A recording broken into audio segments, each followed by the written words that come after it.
Pour en discuter, je vous propose d'accueillir 4 personnalités, bientôt 5, parce que je crois que peut-être, d'ailleurs, ce monsieur nous a rejoint, on attendait un 5e invité. Je vais d'abord demander à Thomas Jean, qui est responsable d'un programme qui s'appelle Prado, de venir nous rejoindre. Il va nous expliquer de quoi il retourne exactement. Le professeur Olivier Dupuis, qui est coordinateur de la cellule régionale des transferts périnataux. Anne-Marie Trenol-Paradis, qui est membre du Conseil national des sages-femmes, de l'ordre des sages-femmes, et Gérard Rességuier, qui est donc le pilote de la commission natalité ou naissance à la FHP MCO. Et puis nous rejoindra un petit peu plus tard Roland Mohamed, qui est le secrétaire général du CIS Languedoc-Roussillon. Apparemment, il a eu un petit souci de taxi, mais il ne va pas tarder à arriver. Alors, avant peut-être de savoir... de te présenter un peu qui vous êtes, ce que vous faites, et puis des formes que peuvent prendre ces initiatives. D'abord, peut-être un regard sur ces différentes initiatives qui ont été prises. Alors, peut-être vous, d'abord, Anne-Marie Trenol-Paradis, en tant que sage-femme et membre du Conseil de l'Ordre, vous avez un micro qui est juste sur votre droite. Oui, bonjour à tous et à toutes. On voit que l'association des sages-femmes libérales peut être très divers, en fait, suivant les... Oui, je trouve que ce film caractérise assez bien les différentes possibilités qu'il y a d'accouchement. C'est un très bon résumé, je le trouve particulièrement bien fait et agréable à regarder. Voilà. Ensuite, au-delà oui, de ça, parce que bon, sur le point de vue technique, ça, les techniciens vous remercient. Mais je pense qu'on va en débattre peut-être autrement, c'est pour ça que je voulais le... Au-delà de ça, je pense qu'il ouvre vraiment la porte vers ce qui est la reprise en compte de la physiologie, qui est quand même tout à fait important dans la démarche actuelle, parce que c'est vrai que l'hypermédicalisation a eu son règne, et ça ne correspond pas du tout aux demandes des patientes actuellement. D'ailleurs, quand on lit le rapport du CIAN, on se rend très bien compte que tout ce que rapportent les patientes, c'est ça, c'est vouloir que ça corresponde au maximum à leur projet de naissance, tout en restant, bien sûr, dans la sécurité. Il n'est pas question, dans mes propos, de tomber dans l'insécurité. Et la maison de naissance, c'est peut-être le bon palier. C'est peut-être aussi dans les salles physio, parce qu'on ne peut pas faire des maisons de naissance partout. C'est vrai que l'expérimentation qui est en cours devrait être une bonne solution et devrait se faire. Mais après, les centres physio, les salles physio dans certaines maternités, aussi, c'est envisagé largement. Thomas Jean, je disais, vous êtes responsable d'un programme dénommé Prado. Alors, ça parle peut-être pas à tout le monde. Pour certains, c'est un musée, pour d'autres, voilà. Mais pour vous, c'est un programme. Alors, expliquez-nous. C'est l'acronyme, en fait. Prado, donc, c'est un programme qui a été développé par l'assurance maladie depuis 2010, qui veut dire Programme de retour à domicile, donc qui a débuté sur le champ de la maternité pour effectivement opérer la transition hôpital-ville. Et pour citer aussi cette dernière étude que le collectif interassociatif autour de la naissance a publié en novembre 2012, effectivement, les femmes ont besoin d'être accompagnées. Une femme sur 6, une prime part sur 6 se sent désemparée à son retour à domicile en sortant de la maternité. Et donc, nous avons développé au sein de l'assurance maladie ce programme pour répondre à cette demande des mamans et opérer cette transition en facilitant effectivement la sortie maternité et en mettant en relation la maman avec une sage-femme libérale de retour à domicile. C'est un programme donc qui est national. Hein. Oui, c'est un programme qui a été généralisé sur la maternité en 2012. Aujourd'hui, on a signé une convention avec près de 300 établissements. Et pour donner un ordre de grandeur, aujourd'hui, c'est 9000 mamans qui adhèrent par mois au programme et donc qui sont suivies en sortant de la maternité par une sage-femme libérale. Quels enseignements vous en tirez ? Écoutez, d'abord, c'est avant tout un service qui est rendu aux mamans. C'est un indicateur qui compte énormément, c'est le taux de satisfaction des mamans. Déjà, lorsqu'on leur présente l'offre au sein de la maternité, où c'est un conseiller de l'assurance maladie qui va présenter cette offre, 80% des mamans adhèrent au dispositif, donc il y a déjà très, très positif. Et après, on fait un bilan, on rappelle chaque maman qui a adhéré pour faire un bilan si elles sont satisfaites de service. Et aujourd'hui, à 99%, elles se déclarent très satisfaites du service, ce qui est plutôt très encourageant et ce qui montre bien que ça répondait à une vraie demande des mamans. Gérard Ességuier, donc vous êtes pilote de la commission naissance à la FHP MCO. On a vu une diversité, une vraie diversité de pratiques. Vous, dans l'observation que vous faites, est-ce que vous avez identifié on va dire un modèle qui correspondrait plus à un besoin qu'à un autre, ou est-ce que c'est une logique territoriale auquel répond d'abord Non, je ne crois pas qu'il y ait de modèle. Ce qu'on a voulu montrer là, à la fois aux adhérents, puisqu'on est là avec les adhérents, et aussi aux intervenants, c'est que l'hospitalisation privée et les maternités privées ont des initiatives. Et donc là, il y a eu 6 ou 7 initiatives, mais je suis convaincu, enfin j'en connais beaucoup plus que ça, ont des initiatives pour répondre aux besoins de la population de leur territoire. On a effectivement essayé de démontrer que ce soit avant, pendant, dans le cadre de projets de naissance soutenus de façon sécuritaire, ou après. Et donc monsieur Jean, on a un petit peu échangé avant, c'est très bien qu'en Midi-Pyrénées, Prado n'est pas un sujet sur lequel on s'étend beaucoup, tout simplement parce que, selon ces chiffres, 9000 femmes, c'est ça, ont adhéré, et donc, par mois. Et là, sur la clinique Ambroise Paré, ou sur l'agglomération toulousaine, par un réseau de sages-femmes libérales, mais sans le conseiller de l'assurance maladie, qui est une personne extérieure non médicale, il y a 150 femmes qui sont suivies, sur un projet où je rappelle quand même que le fait de suivre des femmes à domicile après l'accouchement est déjà inclus dans la tarification de l'assurance maladie depuis la nuit des temps, c'est simplement un problème de communication. Donc ce qu'on voulait montrer et ce qu'on démontre là, c'est simplement qu'il n'y a pas de modèle de maternité. Il y a des professionnels qui sont autour de la parturiente et de sa famille pour essayer de faire en sorte que la prise en charge de la mère, de l'enfant et de l'entourage se fasse du mieux possible, et que dans le privé, on essaye de mettre les moyens dont on dispose, et même au-delà, puisque si vous regardez la plaquette qu'on a fait passer, il y a 29 départements où il y a déjà plus de maternité privée. Dans le privé, on essaye de mettre des moyens, parfois au-delà de ce qu'on dispose, de façon à pouvoir répondre à ces besoins. Alors précisément, parce qu'il y a quand même une question de rentabilité qui se pose. On a vu des exemples de cliniques et de maternités qui vraisemblablement avaient monté des initiatives particulières, mais se pose la question de la rentabilité de telles activités parfois, non ? La problématique effectivement de la notion de la prise en charge de la mère et de l'enfant est une problématique de rentabilité et une problématique de seuil. La notion de la proximité doit être primordiale. La priorité pour la prise en charge de la mère et de l'enfant, c'est une maternité de proximité, et donc une maternité de type 1, tout simplement parce que l'accouchement, dans 85% des cas, est un accouchement simple. Simplement, ces maternités-là n'ont pas une tarification qui leur permet tout simplement de survivre. C'est pour ça qu'elles disparaissent. Et c'est pour ça que progressivement, l'offre se raréfie et qu'on assiste de plus en plus à des maternités, on aura l'occasion d'en parler, je pense, professeur, de type 3, de type 2, j'ai une maternité de type 2, qui ne rendent pas forcément le service qu'elles doivent rendre au niveau du type 3, de grossesse extrêmement compliquée, tout simplement parce qu'il y a beaucoup de grossesses simples qui leur sont adressées, faute de maternité de type 1 autour. Donc on a un réel problème, pas de rentabilité, mais simplement de juste tarification, uniquement de juste tarification. Olivier Dupuis, donc vous êtes coordinateur de la cellule régionale des transferts périnataux. Évidemment, il y a un problème qui est sous-jacent toujours quand on parle de partir prématurément peut-être de la maternité, en tout cas d'en partir plus tôt, ou d'accouchement physiologique. C'est le problème de la sécurité. Oui, je vous remercie de m'avoir invité d'abord parce que je suis le vilain petit canard du public. Donc moi je suis professeur dans une maternité de niveau 2B. Enfin, Personne n'est parfait, sur, mais... sur les niveaux, sur les niveaux après. Non, je coordonne surtout la structure. Donc je vous remercie de m'avoir invité parce que en m'invitant, vous faites tomber un mur qui est le mur des séparations privées-publiques. Moi, c'est vrai que quand j'ai rénové ma maison à Lyon, j'ai commencé par casser les cloisons, par casser les murs et par faire sauter les portes. Ma femme maintenant râle parce qu'il y a trop d'odeurs qui viennent de la cuisine. Mais je pense que casser les murs... Alors, les odeurs, elles viennent d'où? Elles viennent du public ou du privé? Attendez. casser les murs, je pense que c'est important.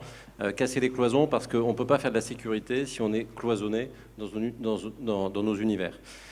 Donc je tiens à préciser là-dessus que la cellule des transferts périnataux que j'ai montée en 2002, on a répondu à 30 000 appels téléphoniques depuis 2002. Et cette cellule des transferts, elle est au service de toutes les maternités de la région Rhône-Alpes. Et à mon avis, la santé de la mère et de l'enfant, c'est un sujet suffisamment sérieux pour aller au-delà des clivages. Donc, si vous voulez, cette structure, elle est au service 24 heures sur 24 des maternités privées et des maternités publiques. Et ce qui est important, c'est que, à la fois en termes de demandeurs, c'est-à-dire que nos maternités demandeuses sont à la fois des maternités privées et des maternités publiques, mais les maternités receveuses sont également des maternités publiques et des maternités privées. Et personnellement, je n'ai ni action dans le système public, ni action dans le système privé, et j'ai toujours maintenu le cap d'une équité parfaite pour faire jouer, prendre une place à la fois au public et à la fois au privé. Donc je pense qu'en termes de sécurité, comme introduction en tout cas au débat, je pense qu'il faut impérativement éviter de dresser des murs entre les uns et entre les autres, entre les sages-femmes et entre les accoucheurs et les anesthésistes, entre le privé, entre le public, entre les différents niveaux de maternité, etc. Anne-Marie Trenel-Paradis, on a vu que les sages-femmes étaient très présentes, enfin qu'il y avait les maisons de naissance, hein, c'est un terme que j'ai appris en fait, que j'ai appris cet après-midi. Moi, je connaissais pas. On a vu des maisons de naissance qui se trouvaient au sein de la maternité, précisément, j'imagine, pour des questions de sécurité, c'est-à-dire au cas où ça se passe mal. On entend dire que des gens veulent accoucher à domicile, etc. Est-ce que ça, est-ce que c'est une demande qui est marginale ou est-ce que c'est quelque chose qui est un véritable effet de mode? Je pense que l'accouchement à domicile, quand même, il y a une prise de risque qui est importante. Ça, s'y n'engage peut-être que moi, mais j'en suis une convaincue. D'autre part, l'hypermédicalisation dans les maternités que nous connaissons actuellement, qu'elles soient publiques ou privées, bien qu'il y ait des efforts de fait partout, dans le public comme dans le privé, bien, je pense qu'on revient vers une médicalisation plus normale de l'accouchement, tout en respectant la physiologie. Et la physiologie, je crois quand même que les sages-femmes sont les professionnels adaptés à l'accouchement, à la physio. Mais il n'en reste pas moins qu'elles dépistent aussi tout ce qui est pathologie. Donc à partir du moment où on peut accepter une patiente en maison de naissance, ça veut dire que tout est cadré. Hein. Il y a toujours l'imprévu dans l'accouchement, je ne dirais pas le contraire. C'est la raison pour laquelle elles doivent être attenantes à un bloc obstétrical de médicalisation et même d'hypermédicalisation avec tous les acteurs de santé, les médecins, gynécologues, obstétriciens, sages-femmes, enfin tous les corps de santé qu'il faut. Et moi je crois qu'à l'heure actuelle, il faut être très simple dans le raisonnement, et c'est là où je rejoins un peu M. Dupuis. On est là pour une famille, pour une mère, un enfant, et que tout ça soit dans un accompagnement global, en respectant les usagers, parce qu'il faut bien comprendre qu'ils ont leurs demandes et qu'ils n'ont pas du tout envie d'être manipulés, pris en charge complètement, ils veulent comprendre. Hein. Et moi, quand je lis qu'on peut faire encore des épisiotomies sans en avertir la patiente, c'est quelque chose qui me scandalise un peu à titre personnel. Donc, quelque part, si on va en maison de naissance, c'est que tout est cadré, c'est qu'on sait qu'on a des professionnels qui vont pouvoir pratiquer l'accouchement, la physio et dépister la patho. Et on est proche d'une structure d'urgence qui est le bloc obstétrical. À partir de ce moment-là, pourquoi ne pas tenter l'expérimentation qui me paraît quand même une bonne chose.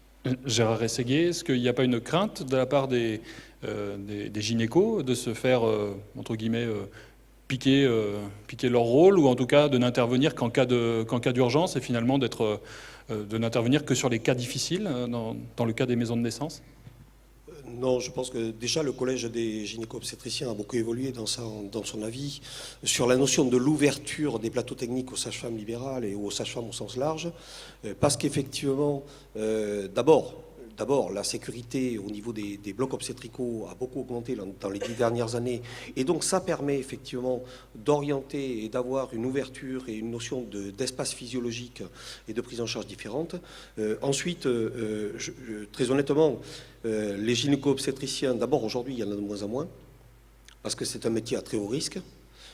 Parce que les primes d'assurance sont tellement élevées que la plupart des praticiens renoncent à la pratique, que ce soit d'ailleurs dans le public ou dans le privé, tout simplement parce que c'est un des métiers les plus à haut risque. Et ensuite, parce que je pense qu'effectivement, comme le disait Madame, on est tous les professionnels sont là pour un but qui est quand même le plus, c'est le plus valorisant qui puisse exister, qui est la prise en charge d'une mère et de son enfant.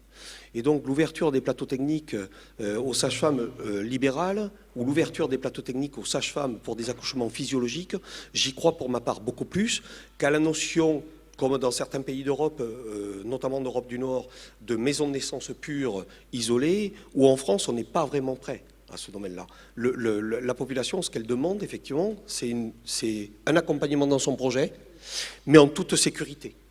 Et l'ouverture, et il nous semble, nous, que la place, exactement comme l'expérimentation de Bordeaux-Nord, qui est vraiment très, très significative, qui est une maison de naissance au sein d'une maternité, ou la polyclinique de Navarre, où il y a un espace physiologique au sein d'une maternité. Et donc, on a toujours tous les professionnels autour, et on a bien vu dans les différents commentaires, que les gynéco-obstétriciens, comme c'est un projet global de maternité, finalement, ils le portent. Et donc, ils n'ont absolument pas d'opposition. Olivier Dupuis, on le voit que ce genre d'initiative est possible dans les grandes villes. En revanche, je ne sais pas, dans une ville peut-être plus petite que Pau, c'est peut-être plus compliqué à mettre en place, non ? Moi, je voudrais revenir juste sur un terme qui personnellement me choque, parce que je pense que c'est un terme qui est pas juste. On entend parler dans la presse, à la télévision, à la radio, et encore aujourd'hui, de plateaux techniques. Mais nos hôpitaux, qu'ils soient publics ou privés, ce ne sont pas des plateaux techniques. Et ça ne doit surtout pas être des plateaux techniques. C'est des plateaux techniques et humains. Parce que jusqu'à présent, on n'est pas encore dans des sachets stériles, comme les gynécologues accoucheurs. On ne nous ouvre pas comme on ouvre un paquet de compresses. Et personnellement, je ne suis absolument pas d'accord avec cette dénomination de plateau technique. Il n'y a pas de plateau technique. Il y a bien sûr un environnement technique. Mais l'hôpital et les cliniques, c'est avant tout des personnes humaines, des infirmières, des sages-femmes, des anesthésistes, des accoucheurs, des radiologues. Et c'est un plateau, en aucun cas un plateau technique, c'est un plateau humain d'abord et technique ensuite. Ça, je pense que c'est quelque chose de très important. Moi, ce que je vois, si vous voulez, moi personnellement, dans la maternité où je travaille, je n'ai jamais eu cette demande des sages-femmes. Et je pense que je ne l'ai pas eu parce que il est impératif qu'on travaille sur une horizontalité et pas sur une verticalité. En France, on est habitué depuis, à mon avis, des décennies à travailler avec une espèce d'autorité, et une autorité verticale. Et on est, en effet, si vous voulez, depuis la maternelle jusqu'au lycée, au collège et aux grandes écoles, habitué à ce système vertical d'autorité. Et je pense que ce système d'autorité verticale n'est pas appliqué, ne crée pas une atmosphère suffisamment bonne dans les services pour que les professionnels se sentent tous écoutés. Quand vous avez un service où tous les professionnels se sont écoutés, de l'aide-soignante à la sage-femme, en passant par l'anesthésiste, l'accoucheur, le directeur de l'hôpital, etc., vous avez une atmosphère suffisamment paisible, chacun trouve son compte, et du coup, le problème ne se pose peut-être avec moins d'acuité. Et ma deuxième réflexion, ce serait sur le justement, accouchement à domicile, maison de naissance. En termes de sécurité, je crois qu'il y a une chose très importante, c'est qu'en termes de sécurité, comme nous sommes pas des cailloux, mais des êtres humains, il y a la sécurité organique et la sécurité psychique. La sécurité organique correspond bien sûr au matériel que vous avez, plateau d'embolisation, chirurgie, bloc opératoire, etc. Et cette sécurité organique, on sait à peu près maintenant la quantifier, l'évaluer, etc. Mais vous avez la sécurité psychique. Et la maison de naissance, l'accouchement à domicile, ça nous pose le problème de la sécurité psychique. C'est quoi la sécurité psychique? Les femmes, elles veulent aussi une sécurité psychique. Elles veulent être environnées d'un environnement avec attention, avec de l'attention. Et je pense que là, ça soulève des questions importantes. Et la question, c'est pourquoi aujourd'hui il y a cette demande? S'il y a cette demande, à mon avis, c'est que les établissements, qu'ils soient privés ou qu'ils soient publics, ont peut-être sous-estimé l'importance de cette sécurité psychique, à la fois dans le privé et dans le public, et ça a donné l'émergence de De ça, parce qu'en fait, quand vous êtes en espace physiologique, vous êtes sûr d'être avec un seul professionnel qui sera à votre écoute. Et nos patients veulent de l'écoute, et elles ont raison, elles veulent de l'écoute. Donc ça remet l'écoute au centre du débat, et ça je pense que c'est un point très positif. Thomas Jean, c'est quelque chose que vous avez pu constater dans les études que vous avez pu mener suite à vos retours d'expérience? Oui, là, je citais en avant-propos l'enquête effectivement qui montrait que les mamans se sentaient désemparées à leur sortie d'hospitalisation.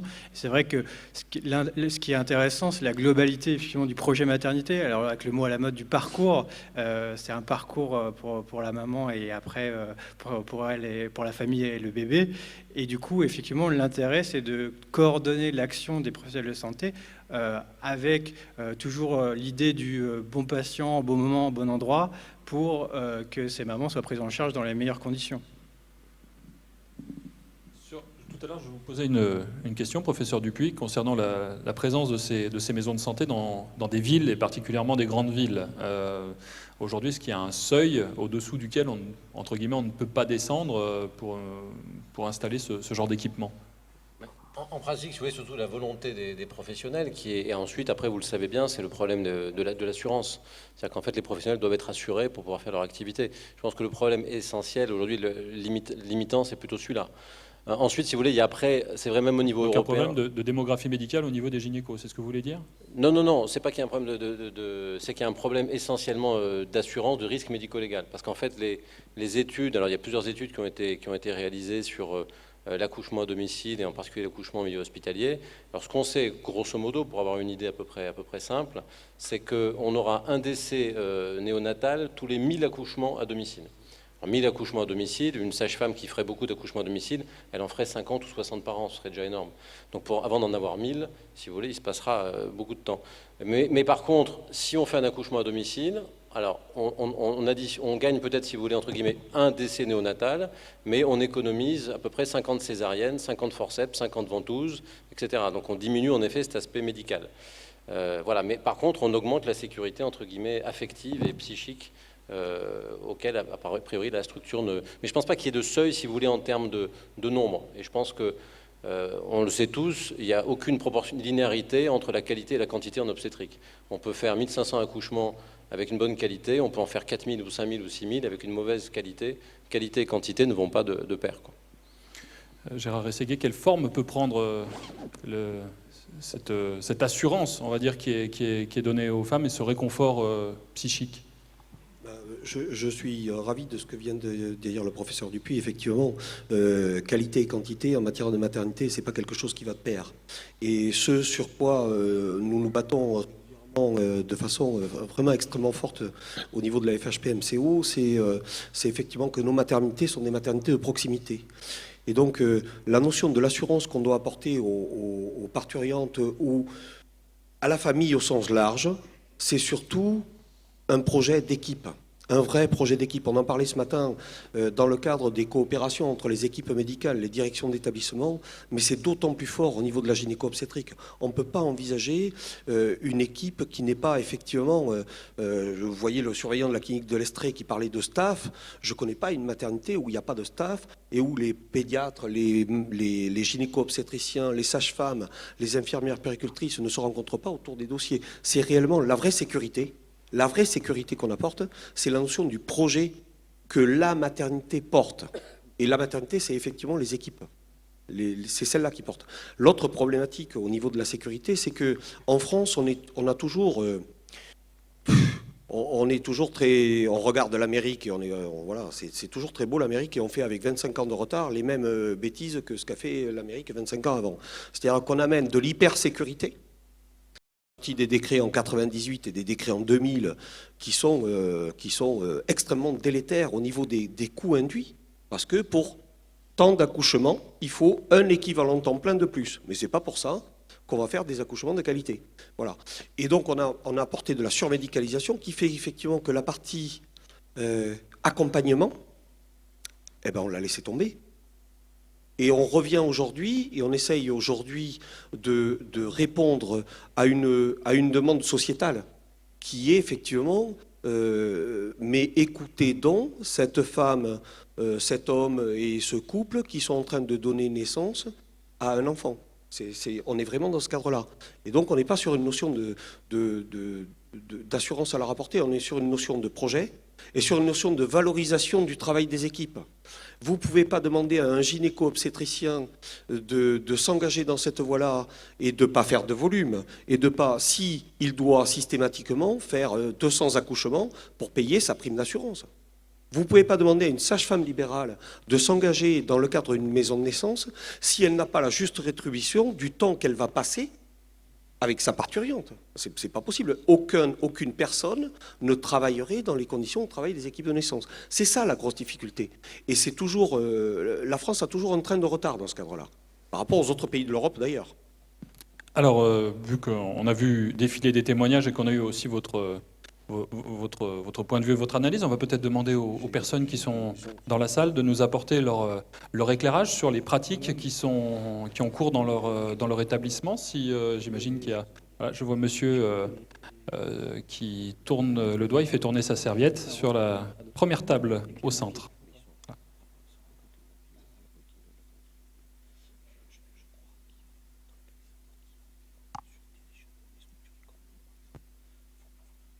Oui, bonjour à vous tous. Je suis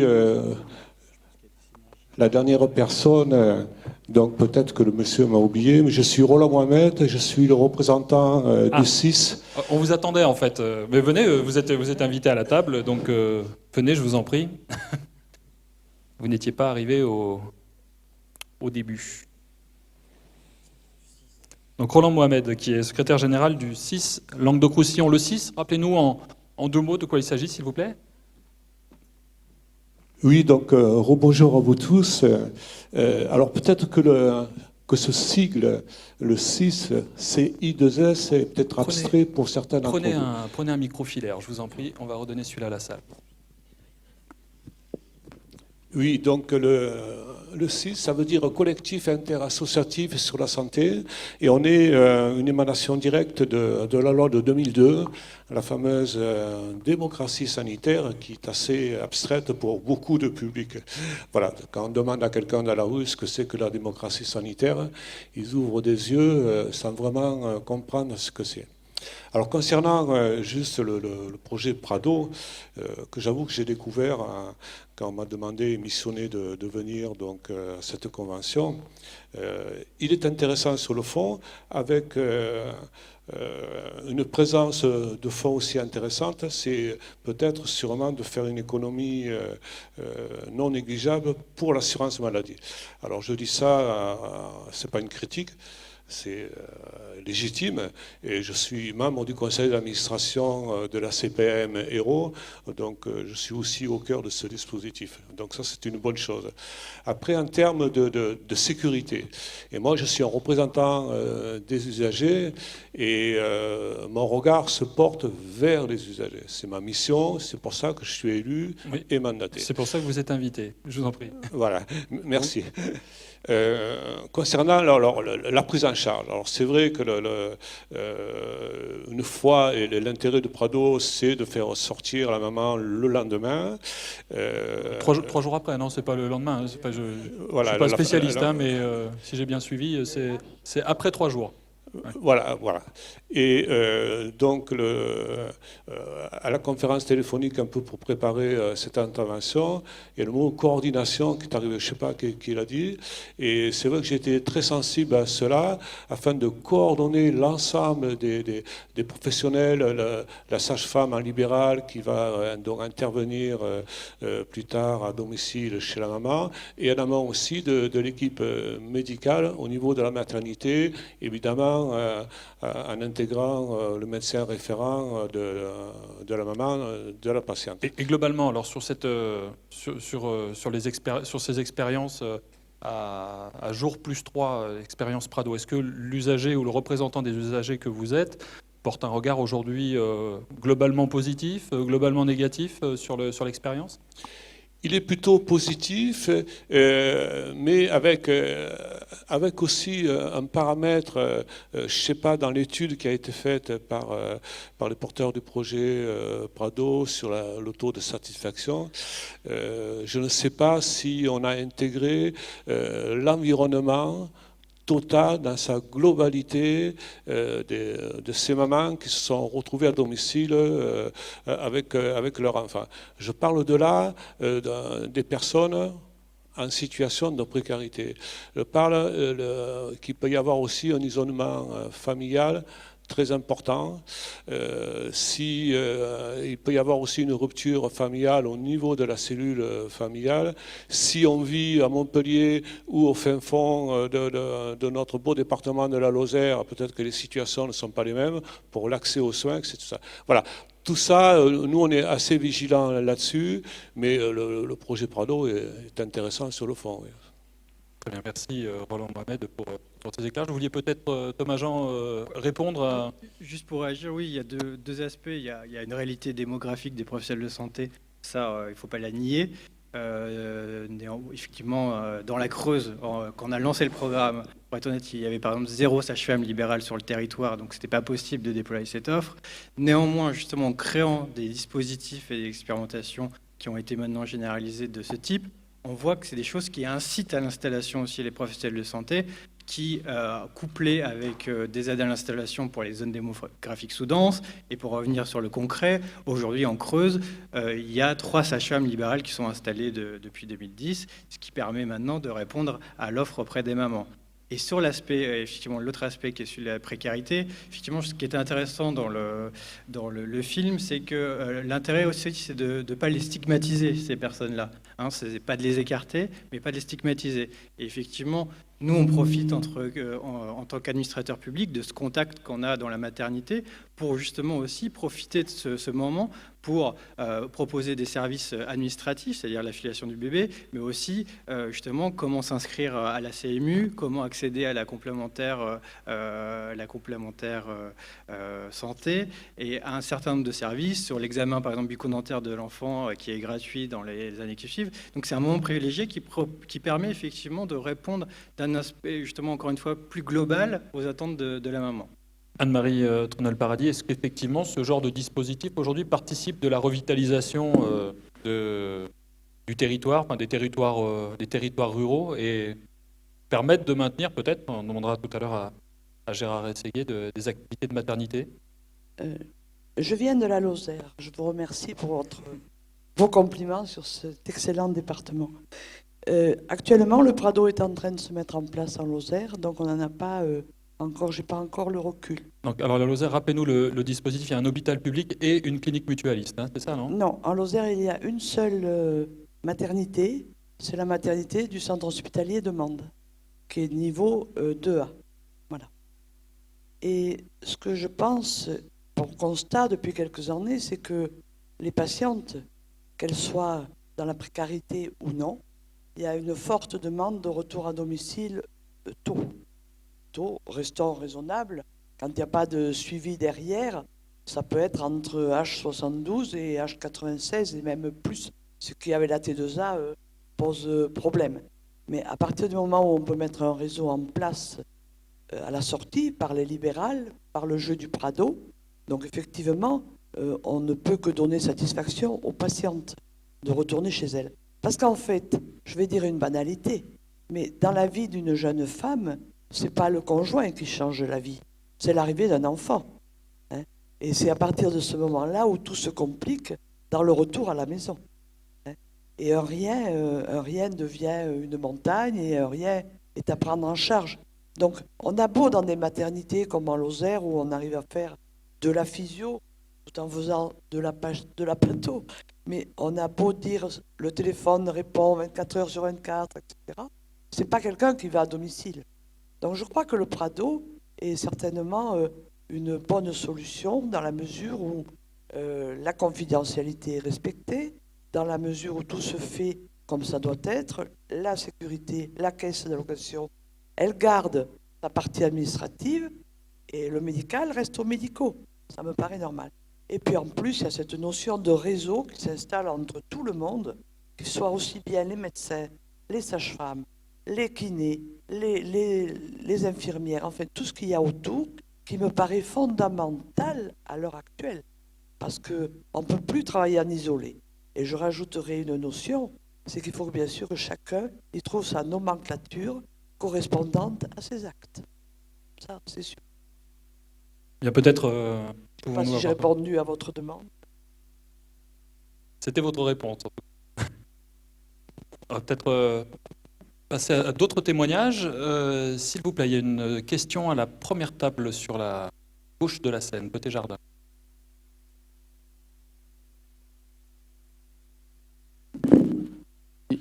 Une autre question. Ah, donc, d'accord, je ne regardais pas dans la bonne direction. Au moment où il y a l'évolution des structures, une nouvelle évolution, moi je voulais poser la question. Alors, pardon, où êtes-vous? Je ne vous vois pas. Par là. Non, de l'autre côté, un tout petit peu. Non, il faut D'accord. tourner la tête. Voilà. Je suis sous la table. Ah, vous me dites à droite, c'est à gauche. Voilà. Très bien, je vais vous demander de vous présenter, s'il vous plaît. Oui, Jean-Paul Varichon, clinique du Val d'Ouest à Lyon. Au moment où il y a des évolutions en structure, moi j'aurais voulu savoir quelle évaluation on a de la mortalité maternelle et périnatale depuis les textes de 2000. C'est quand même intéressant et c'est un indicateur qui était présent et qu'on devait évaluer dans les textes de 2000. D'autre part, sur Prado, je voulais savoir, parce que je ne l'ai pas trouvé, quelle évaluation du programme vous avez en termes économiques et en termes médicaux, notamment en ce qui concerne la dépression, l'ictère et l'allaitement. Parce que c'est des notions, je ne suis jamais arrivé à les avoir. Alors, sur la première question, on a une réponse, Olivier Dupuis. Merci pour la question très intéressante. Je pense qu'on a aussi un problème en France avec justement l'évaluation, comme le dit Jean-Paul Varichon. Moi, je suis assez un promoteur, en tout cas ardent, de la méthode des 3 E. 3 E, c'est expérimentation, évaluation, évolution. Et souvent en France, on s'arrête à expérimentation. L'évaluation, ma foi, on dit on la fera dans quelques années. En général, on ne la fait jamais. Et l'évolution, n'en parlons pas. Donc je pense que si on adopte en effet expérimentation, évaluation, évolution, on est sur la bonne route. Et le gros problème en France quand même aujourd'hui, enfin pas aujourd'hui, ça fait depuis 20 ans, c'est que nos résultats périnataux sont mauvais et qu'on est mauvais à la fois sur la mortalité maternelle et sur la mortalité néonatale. Et surtout, et même justement, les indicateurs au jour d'aujourd'hui ne sont pas suffisamment disponibles. Alors, on est mauvais par rapport à quoi? Alors, par rapport à l'Europe, si vous voulez, dans les pays européens, si on compare les différents pays européens entre eux, on n'a toujours pas une manière d'arriver à évaluer un établissement de santé, une maternité, avec des critères qui soient vraiment objectifs, pour pouvoir dire, voilà, telle maternité a des bons résultats, telle maternité a des mauvais résultats en termes de mortalité maternelle et mortalité néonatale. Et ça, c'est un véritable problème. Et pourquoi est-ce tabou? Alors, c'est pas tabou. Le problème numéro 1, c'est un problème de moyens. Nous, par exemple, dans le service, on a un dossier informatisé. Les dossiers d'obstétrique devraient être à 100% informatisés. Tant que vous n'avez pas, si vous voulez, avec 800 000 accouchements par an, vous n'allez pas avoir une petite souris qui va aller chercher chaque dossier papier pour aller vérifier les indicateurs. Soit on a un dossier informatisé obstétrical national qui deviendrait obligatoire, avec des items qui seraient obligatoirement renseignés, et on pourra avoir une évaluation de chaque établissement. Pour l'instant, on expérimente, mais on n'a pas les critères d'évaluation. Donc il faudrait impérativement, et à mon avis il est urgent, mais depuis déjà des années, d'avoir des critères sérieux d'évaluation. Et après, on pourra évoluer dans les différentes voies. Mais l'évaluation, pour l'instant, elle est très, très imparfaite. Merci Thomas-Jean. Sur la deuxième question. Oui, sur le Prado, donc il y a effectivement une évaluation qui est menée chaque année sur le programme. Alors après, il est récent, l'évaluation qui a été menée en 2012 correspond au chiffre 2011, où c'était l'époque de l'expérimentation, où c'était 800 femmes qui avaient été suivies sur l'ensemble de l'année. Cette évaluation a été présentée, en fait, on la présente de manière régulière à tous nos partenaires extérieurs, donc les professionnels de santé, les fédérations hospitalières.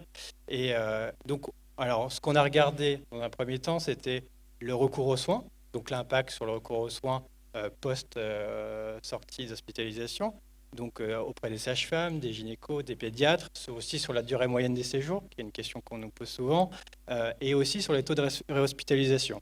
Après, effectivement, par exemple, l'ictère, et si on parle techniquement, est quelque chose de très dur à identifier dans les bases de l'assurance maladie, puisque les GHM aujourd'hui ce n'est pas traçant, pour parler vulgairement. Les GHM, pardon, Voilà. pardon.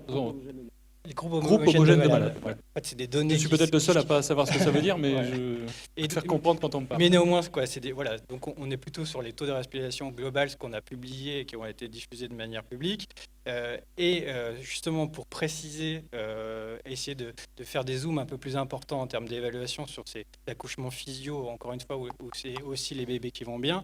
On travaille en ce moment avec les sociétés savantes de la périnatalité pour essayer de déterminer effectivement, parce qu'on a besoin cette fois d'un partenariat et donc de données de santé qui ne sont pas accessibles en tant qu'administrateur public, pour pouvoir sortir une évaluation plus médicalisée sur ces aspects-là. Et on peut raisonnablement attendre, l'attendre à quelle échéance? L'évaluation, Oui. elle est présentée chaque année lors du qu'on appelle le comité Prado, qui rassemble l'ensemble des partenaires, qui a lieu donc de manière biannuelle, et l'évaluation donc est présentée en fin d'année, puisque, encore une fois, d'un point de vue technique, les données sont disponibles, les données 2012 sont disponibles qu'en août 2013 pour évaluer le programme.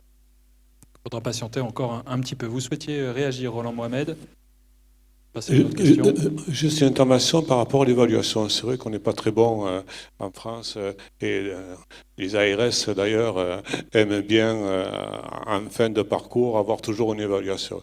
Mais ça repose aussi quand même sur la volonté du chef de l'établissement de mettre en route et de sensibiliser l'ensemble des acteurs donc médicaux ou non et administratifs à pouvoir répondre souvent à des critères d'évaluation. Ça permet aussi effectivement d'avancer et d'évoluer derrière. Je suis bien d'accord avec vous. Merci. Une autre question à la table d'à côté, au milieu. Bonjour, Ségolène Benemo, hôpital privé nord-parisien à Sarcelles. Pour revenir sur le programme Prado, dire qu'effectivement, on n'a pas attendu, les maternités n'ont pas attendu le programme Prado pour travailler avec les sages-femmes libérales, comme l'a très justement rappelé Gérard Resséquier, et que les professionnels de la naissance travaillent depuis longtemps entre maternité et sages-femmes libérales pour pouvoir assurer cette prise en charge globale.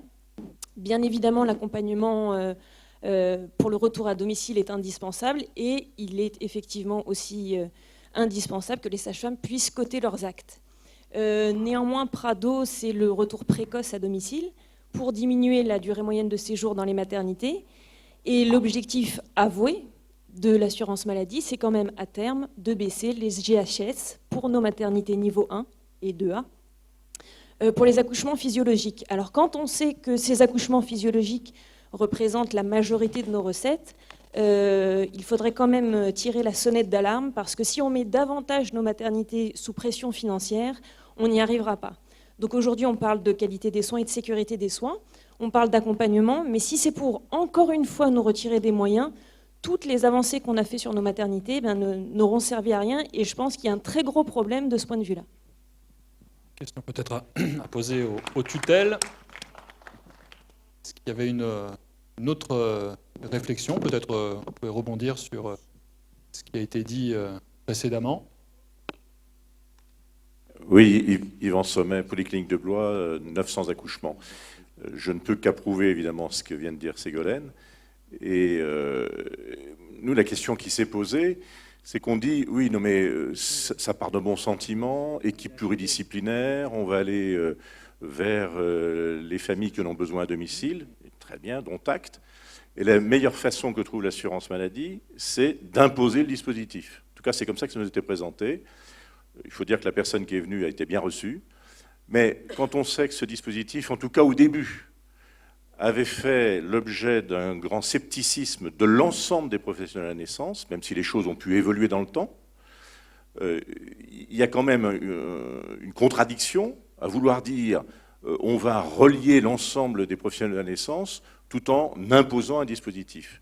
Alors heureusement, en tout cas, sur notre territoire, on a fait machine arrière, et donc maintenant c'est plus sur la base du volontariat que ça se met en œuvre, mais ce n'est qu'un temps, puisqu'il est possible que ça soit généralisé et obligatoire l'année prochaine. En tout cas, ça a été évoqué.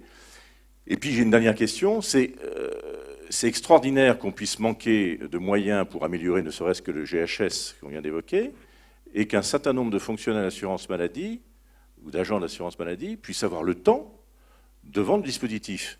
Parce qu'à partir du moment où le dispositif, on y sera associé Je ne vois pas pourquoi on ne le vendra pas aussi bien, parce qu'on est totalement d'accord sur la nécessité qu'il y ait une complémentarité entre ce qui se passe dans un établissement et ce qui peut se passer par l'appui des libéraux. Pourquoi y a-t-il besoin de cet intermédiaire qui forcément a un coût, sauf à imaginer que la caisse n'est pas l'outil analytique permettant de savoir le coût des agents qui font la visite dans l'établissement. Alors je veux bien croire qu'il y a des alibis, mais on dit oui, mais ça me permet d'expliquer aussi tout ce que fait la caisse de bien et de pas bien. Ça aussi, si vous donnez la fiche méthodologique, on la donnera. Enfin, voilà, tout ça c'est ce qui fait qu'il n'y a pas un enthousiasme forcené sur le dispositif. Quand on sait qu'en plus de ça, ce système Prado n'est pas simplement pour la naissance, mais risque demain d'être mis en place pour les prothèses de hanches, par exemple, on s'inquiète un petit peu en sachant que la seule chose que l'on voit, que l'indice Ségolène, c'est la diminution des tarifs.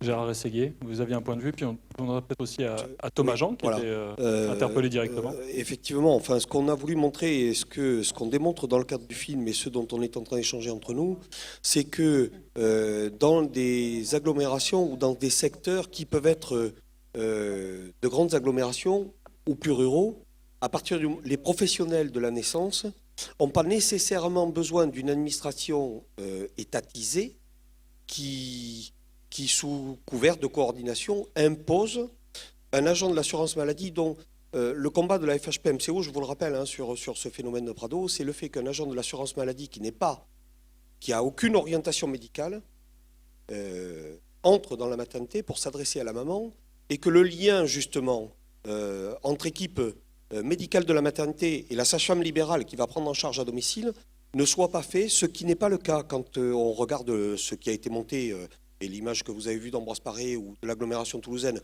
ou de Metz ailleurs, où ce sont directement des équipes médicales et paramédicales qui prennent contact avec des équipes paramédicales et médicales de façon à ce que le suivi ait lieu.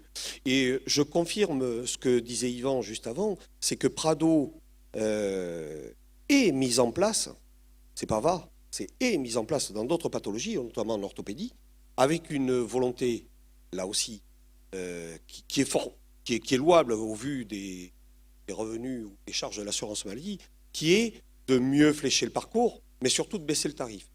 Et je suis un ardent défenseur du fait que dans les métiers de la naissance, on est dans des métiers où on a réussi à avoir une vraie optimisation de la mise en œuvre des moyens et des justes moyens autour de la mère et de l'enfant. Simplement, laissons-nous que l'administration nous laisse pérenniser ces moyens et valoriser ces moyens à leur juste valeur. Voilà. Vous demandez une stabilité réglementaire. Je demande plus qu'une stabilité réglementaire. Quand on dit qu'on est très mauvais au niveau des indicateurs périnataux en Europe, alors qu'on a des normes, je pense mais on est toujours le pays qui sort le plus de normes. On sort beaucoup de normes, mais finalement, on s'aperçoit que nos indicateurs sont mauvais. Donc, quelque part, on nous a mis des charges, on baisse nos tarifs, mais les résultats ne sont pas bons. Enfin, réfléchissons un petit peu sereinement en nous disant, mais finalement, mettons les bons moyens. On parlait d'informatisation. Nous nous battons avec les maternités privées depuis 10 ans, 15 ans, nous nous battons pour être reconnus, que toutes les maternités, publiques ou privées, soient reconnues comme sites d'urgence, pour avoir, comme tous les sites d'urgence, un socle de financement. Ce socle de financement permettrait une harmonisation de l'informatisation. Eh bien non, il semblerait que les choses ne soient pas possibles pour les maternités. Donc on dilapide des moyens, alors que, de façon simple, on pourrait répondre à ce que tous les professionnels, quels qu'ils soient, reconnaissent. Thomas Jean, est-ce que ce genre de réflexion, et maintenant de patron de clinique, arrive souvent à vos oreilles? Oui, après, juste quelques précisions. Encore une fois, Prado est déployé une fois que la convention est signée avec l'établissement. Donc c'est en accord avec l'établissement que c'est signé et que le Prado se développe. Il n'y a pas d'obligation de le faire aujourd'hui. Et on pourra en discuter un peu par ailleurs. Mais pour moi, effectivement, l'assurance maladie arrive en complémentarité. C'est-à-dire, si aujourd'hui ça fonctionne très bien, encore une fois, nous, on ne veut pas jouer ce rôle de coordinateur entre les professionnels de santé. Ce n'est pas notre rôle. Ici, le Prado, il a le rôle de facilitateur dans les endroits où ça ne fonctionnait pas. Et effectivement, aujourd'hui, près de 300 établissements ont signé la convention et ça fonctionne plutôt très bien. Donc ça montre que ça répond à un certain besoin. Autre précision donc, sur les coûts du côté du conseiller assurance maladie. Aujourd'hui, effectivement, de la même manière, si vous le faites et qu'on n'a pas besoin de mettre un conseiller assurance maladie, nous, c'est très bien. Encore une fois, nous, pour nous, l'intérêt, c'est que la patiente soit prise en charge. Donc après, si c'est fait, il n'y a pas besoin. Et voilà. Et après, c'est juste d'un point de vue RH, aujourd'hui, ces conseillers assurance maladie ne sont juste du redéploiement interne des ressources de l'assurance maladie qu'elle a économisé par ailleurs en faisant des efforts sur notamment beaucoup d'informatisation aussi, et qui développe des nouveaux métiers d'accompagnement des assurés. Et voilà. Avant de passer à la deuxième partie de cette intervention, on va prendre une dernière dans la salle ou une dernière réflexion à la table ici. Ah bon, on en aura deux alors, très bien.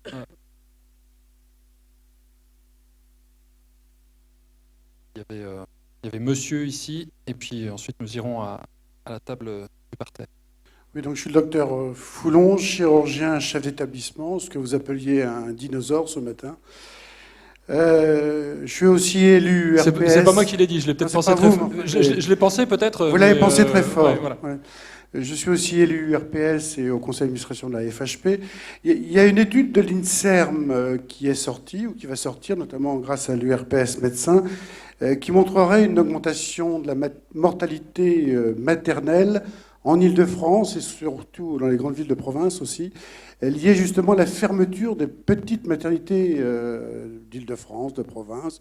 En gros, cette politique de l'État qui consisterait à fermer les petites maternités engendrerait une augmentation de la mortalité maternelle dans les grands services, les grands hôpitaux publics, pour ne pas les nommer. Est-ce que quelqu'un a une donnée statistique sur la question, professeur Dupuis? Non, je crois que vous avez dit que les données n'étaient pas encore publiées, donc on ne peut pas toutes les connaître. Non, mais par contre, je pense que ce qui est très intéressant en termes d'obstétrique, ce qui fait vraiment la spécificité, si vous voulez, de notre discipline, c'est la grande fragilité de ce qui se passe. Parce qu'on a entendu tout à l'heure donc un des professionnels indiquer qu'il y avait l'accouchement physiologique, mais je vous rappelle qu'en 1997, l'Organisation mondiale de la santé a défini ce que c'était qu'un accouchement physiologique. Un accouchement physiologique, c'est un accouchement d'une femme qui va bien pendant sa grossesse, qui accouche par les voies naturelles, qui rentre chez elle avec un bébé en bonne santé. Donc c'est un accouchement, c'est une définition a posteriori. C'est-à-dire qu'à moins d'avoir une boule de cristal, je pense qu'on serait tous très intéressés par avoir cette boule de cristal si elle existe, on ne peut absolument pas savoir à l'instant T si la femme aura un accouchement physiologique, sera physiologique, à bas risque ou pas. Le bas risque, c'est défini en obstétrique a posteriori.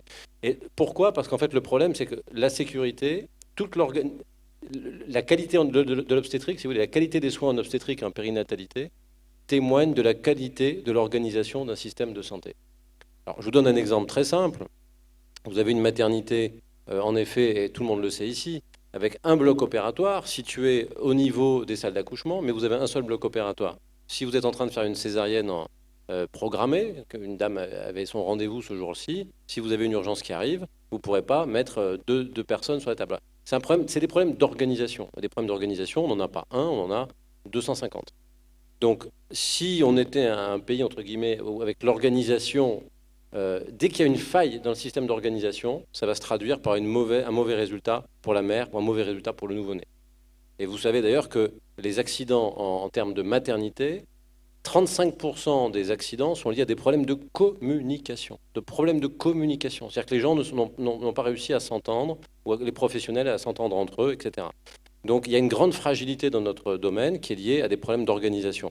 Il y a aussi le problème, et je pense que là, face à vous et face à des établissements privés, je crois qu'il y a vraiment un vrai problème aussi dans notre discipline en obstétrique, c'est la continuité des soins. La continuité des soins, elle doit être impérativement assurée en obstétrique, en anesthésie-réanimation et en pédiatrie. Et ça, je crois qu'un jour ou l'autre, il va falloir l'écrire noir sur blanc dans le marbre. La continuité des soins, elle est impérative. Toutes les études ont montré aujourd'hui que si vous avez un bon professionnel au bon moment, au bon endroit, la réanimation du bébé sera de meilleure qualité que si le professionnel n'est pas là, en retard, etc. Donc il y a des vrais problèmes, il y a des vraies questions à soulever. Je ne sais pas si vous avez pleinement répondu au professeur Foulonosor, mais... Je crois que ce n'est pas lié à la taille de la maternité, c'est lié, si vous voulez. Moi, j'ai accepté à Lyon de travailler avec un directeur d'hôpital d'hôpital public, mais d'une très petite maternité. Mais j'ai mis quelques conditions. Une des conditions que j'ai mises à travailler avec ce directeur d'hôpital, je lui ai dit, monsieur, j'accepte de travailler avec votre maternité à une condition, c'est que vos équipes soient sur place 24 heures sur 24. Si vos équipes sont sur place 24 heures sur 24, je vais faire l'audit de votre maternité et je suis d'accord pour travailler avec vous. Et depuis qu'on a fait ça, on n'a pas eu de gros problèmes. Donc il y a une continuité des soins qui doit être assurée. Il y a aussi des indicateurs qui doivent pouvoir être fournis.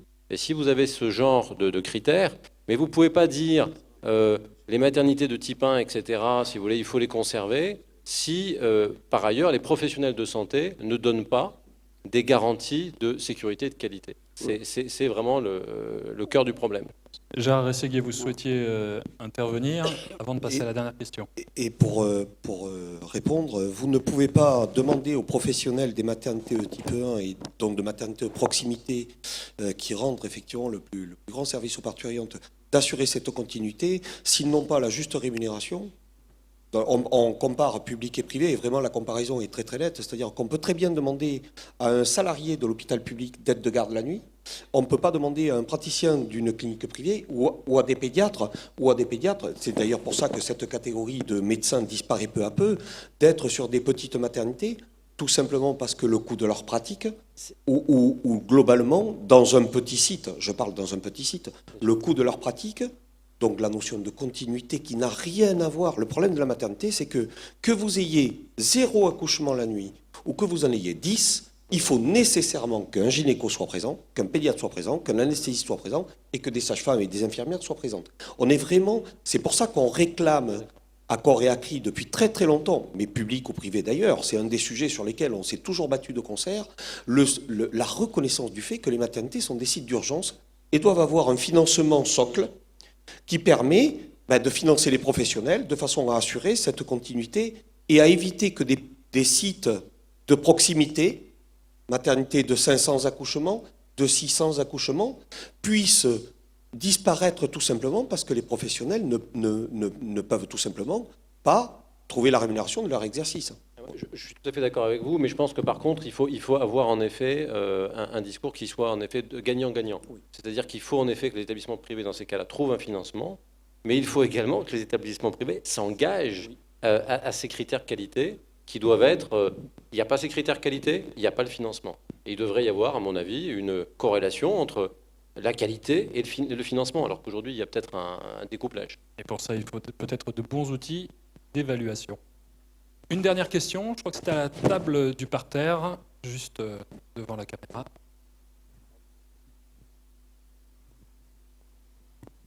Merci beaucoup.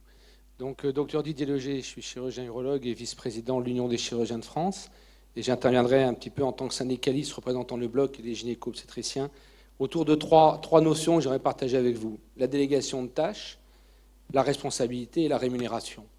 C'est-à-dire que Prado, ça va au-delà de Prado, ça va pour tout le système de santé aujourd'hui. L'assurance maladie a la volonté de déléguer les tâches, mais de déléguer les tâches faciles en nous faisant assumer à nous, les professionnels de santé, à haut risque, les chirurgiens et les obstétriciens, la totalité de la responsabilité de ce qui se passe derrière, sans augmenter la rémunération. La délégation de tâches en médecine générale, c'était les vaccins donnés aux infirmières. Ce sera pour nous les chirurgiens demain la chirurgie ambulatoire. On va déléguer la tâche de la surveillance. On en assumera 100% de la responsabilité sans que notre rémunération ne soit jamais revue, comme c'est le cas depuis bientôt 30 ans. Je vous remercie. On aura l'occasion d'en rediscuter dans un cadre plus large tout à l'heure avec vous sur le débat concernant le dépassement d'honoraires. Je vous remercie à tous les 5 d'être intervenus. Thomas Jean, le professeur Olivier Dupuis, Anne-Marie Tronneul-Paradis, Roland Mohamed et Gérard Rességuier. Je vais maintenant demander au docteur Camille Munier et au professeur Guy Valencian de nous rejoindre pour parler des enjeux, des perspectives, des prises en charge médico-chirurgicales. Commençons par le docteur Camille Munier qui, je crois, vous allez nous présenter quelques arguments par l'image. Merci. Est-ce que vous voyez les images? Voilà, c'est cela. Bon, alors on m'a demandé de voir quelle était la possibilité. je mets peut-être un petit peu plus loin, la possibilité et l'intérêt de l'investissement des établissements privés dans la robotique. C'est donc un sujet extrêmement difficile à débattre avec vous. Vous allez voir pour quelles raisons, car il y a quand même quelques contradictions économiques qui sont la base de la réflexion. Je vous ferai un bref rappel historique de ce que c'est que la chirurgie moderne. De 88 à 94 sont apparues des techniques différentes de la chirurgie classique qui comportait un apport chirurgical vrai, c'est-à-dire la laparoscopie. La laparoscopie, c'est donc une approche par célioscopie de l'acte opératoire. Et par la suite, après des débuts essentiellement réalisés en chirurgie gynécologique et digestive, l'urologie s'est mise également à suivre ce nouveau train d'approche opératoire. Et on assiste de ce fait à de nombreux centres qui adoptent cette méthodologie. Nous-mêmes, en 1995, à la clinique Saint-Augustin, on a d'emblée adopté ce protocole opératoire pour l'ensemble des opérations et on a pratiquement abandonné la chirurgie classique. L'avantage de la célioscopie, elle n'est plus à démontrer. Pour les patients, il est évident que cette chirurgie mini-invasive qui se fait par l'intermédiaire de trocars qui abordent l'organe opéré comporte des suites opératoires tout à fait différentes par rapport à la chirurgie classique, en ce sens-là que la récupération est quasi immédiate. La réinsertion sociale est d'ailleurs de pair, et de même que la réinsertion économique et professionnelle. Sur le post-opératoire immédiat, eh bien, il est évident que ces patients ne souffrent plus. Les problèmes de saignement que l'on rencontrait en chirurgie classique ont été quasiment réglés et les complications inhérentes à la chirurgie classique ont pratiquement fondu, en ce sens-là que les complications notamment infectieuses, les risques de phlébite et notamment d'embolie pulmonaire ont quasiment disparu des types de complications. Donc c'était un grand pas en avant.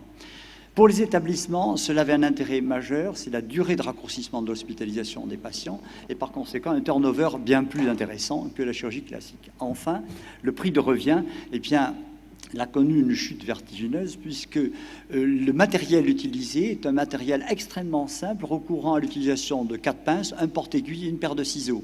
Donc c'est un matériel en permanence réutilisable qui ne coûte très peu, mis à part l'investissement de base.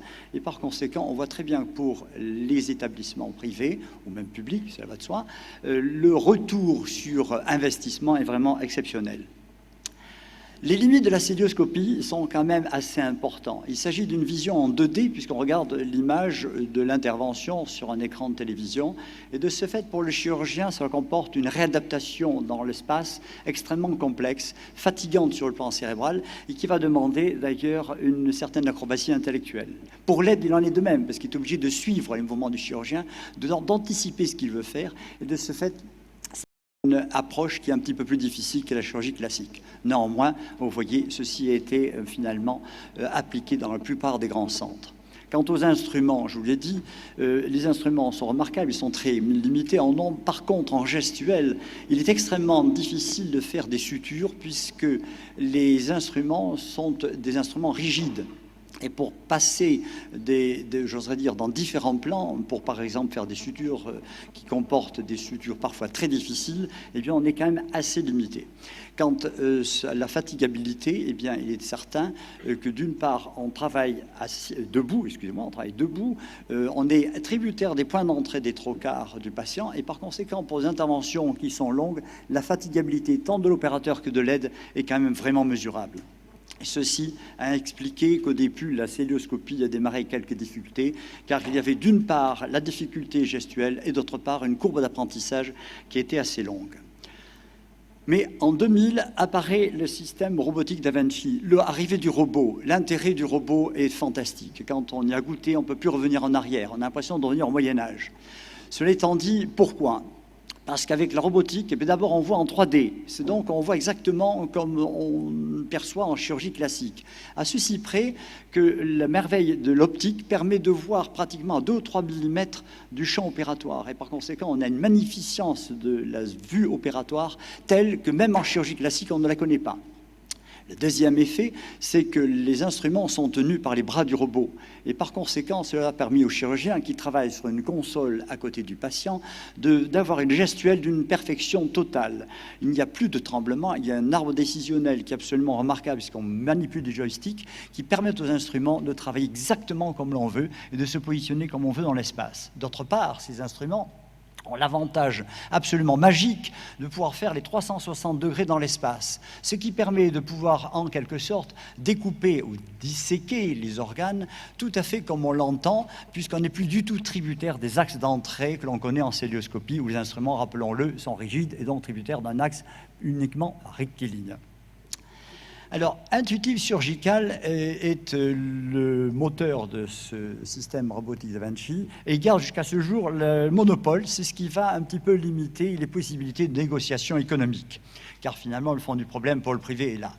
En 2001, les premiers robots arrivent en France et sont seulement les milieux hospitaliers qui en bénéficient. Le privé va réfléchir un petit peu parce qu'économiquement, c'est un vrai coût. Et de ce fait, on va y venir très rapidement parce qu'on s'est rendu compte que ces progrès technologiques sont évidents, vont permettre une gestuelle de meilleure qualité pour le chirurgien. Les résultats ne sont pas connus au moment où la robotique apparaît en France et il s'agissait donc d'un pari sur l'avenir. Eh bien, c'est ce pari que nous aurons fait, nous, dans le privé, dans certaines équipes privées, notamment à Saint-Augustin, puisqu'avec Medi Partenaires, on a été les premiers, en quelque sorte, à bénéficier de robots en Bordeaux. Le risque, je le disais, le risque de ne pas suivre cette course à la technologie était pour nous, praticiens du privé, de perdre une partie de notre clientèle qui aurait été transférée vers les milieux hospitaliers et par conséquent peut-être de désamorcer l'outil de travail. Eh bien, en 2004, je disais, nous avons disposé du premier robot à Saint-Augustin grâce à Medi Partner qui a accepté de négocier avec donc, notre équipe, dont Thierry Piéchaud était le moteur. Et comme je vous le disais, à cette époque-là, on était 4 urologues. Maintenant, nous sommes 8 à travailler sur ce matériel. Le pari a été effectivement gagné. Au départ, on a quand même stressé, cela va de soi, parce qu'on ne savait pas si c'était un bon investissement.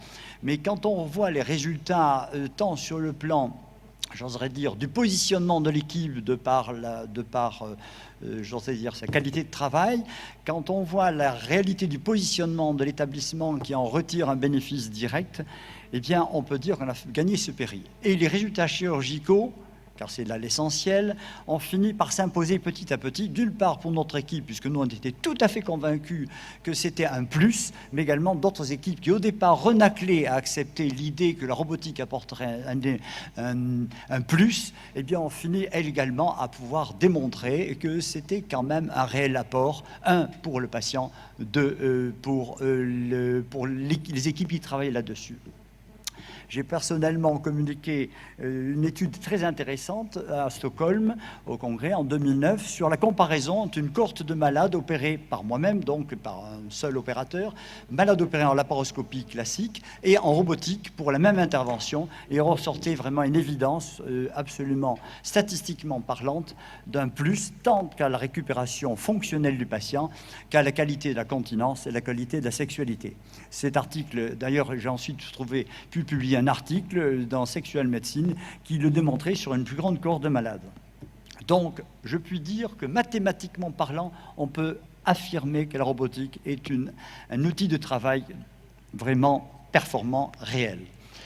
Alors, petit à petit, en cancéro, on a vu l'indication de la robotique, qui initialement était réservée à la prostatectomie totale, se répandre aux néphrectomies partielles. Et là, il s'agit d'une chirurgie extrêmement difficile, en célio du moins, parce que quand on coupe dans le rein, eh bien, il y a un temps de suture pour faire l'hémostase de la zone de néphrectomie partielle qui est extrêmement difficile, qui est minutée, puisqu'on a droit à 30 minutes de clampage.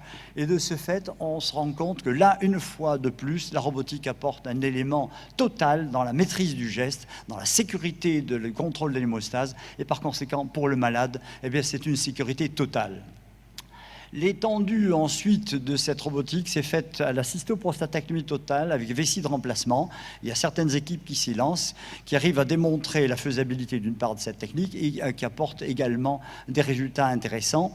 Je n'y reviendrai pas car là n'est pas le sujet de notre discussion. L'application à la chirurgie fonctionnelle, c'est-à-dire au prolapsus génito-urinaire, là, je ne pense pas que l'investissement mérite d'être réalisé, car en célioscopie, on fait aussi bien.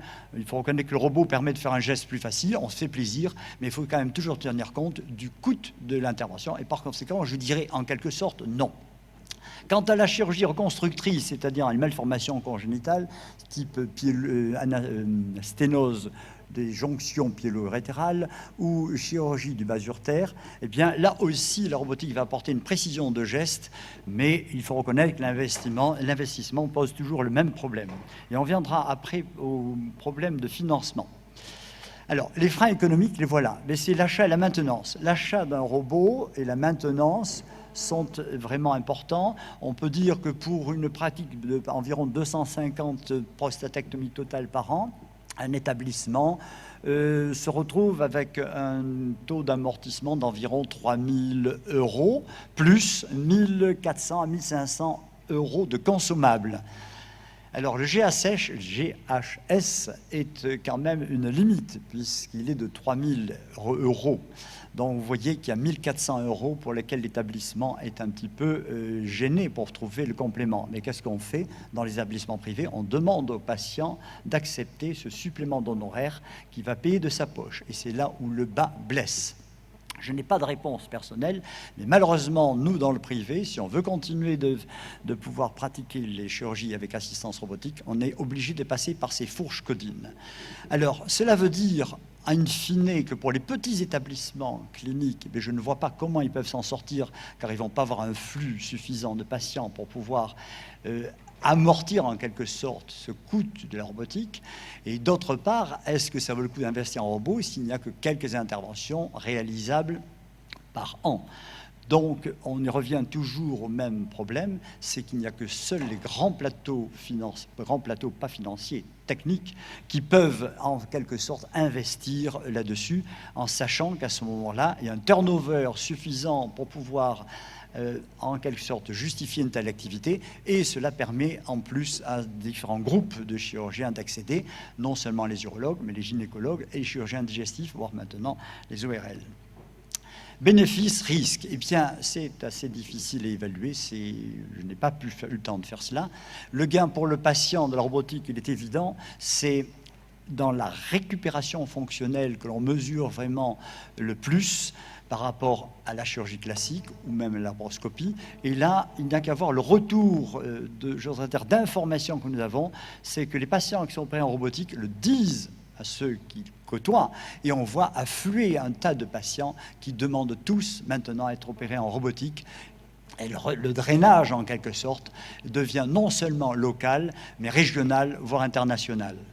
Le gain pour le chirurgien, eh bien, il est dans, j'oserais dire, la qualité extrême du geste chirurgical que l'on fait. Et ça, c'est un grand plus.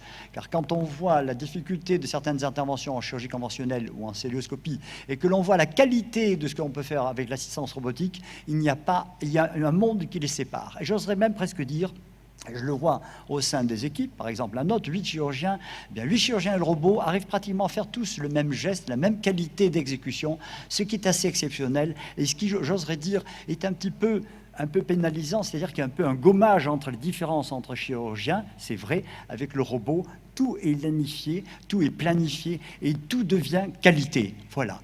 Le gain pour l'équipe chirurgicale, c'est que l'assistance robotique permet, je trouve, d'opérer dans une grande sérénité, non seulement pour les chirurgiens, mais pour l'aide, et également pour toute l'équipe de salles d'opération. Ça, c'est non mesurable, mais c'est quelque chose que l'on voit sur place.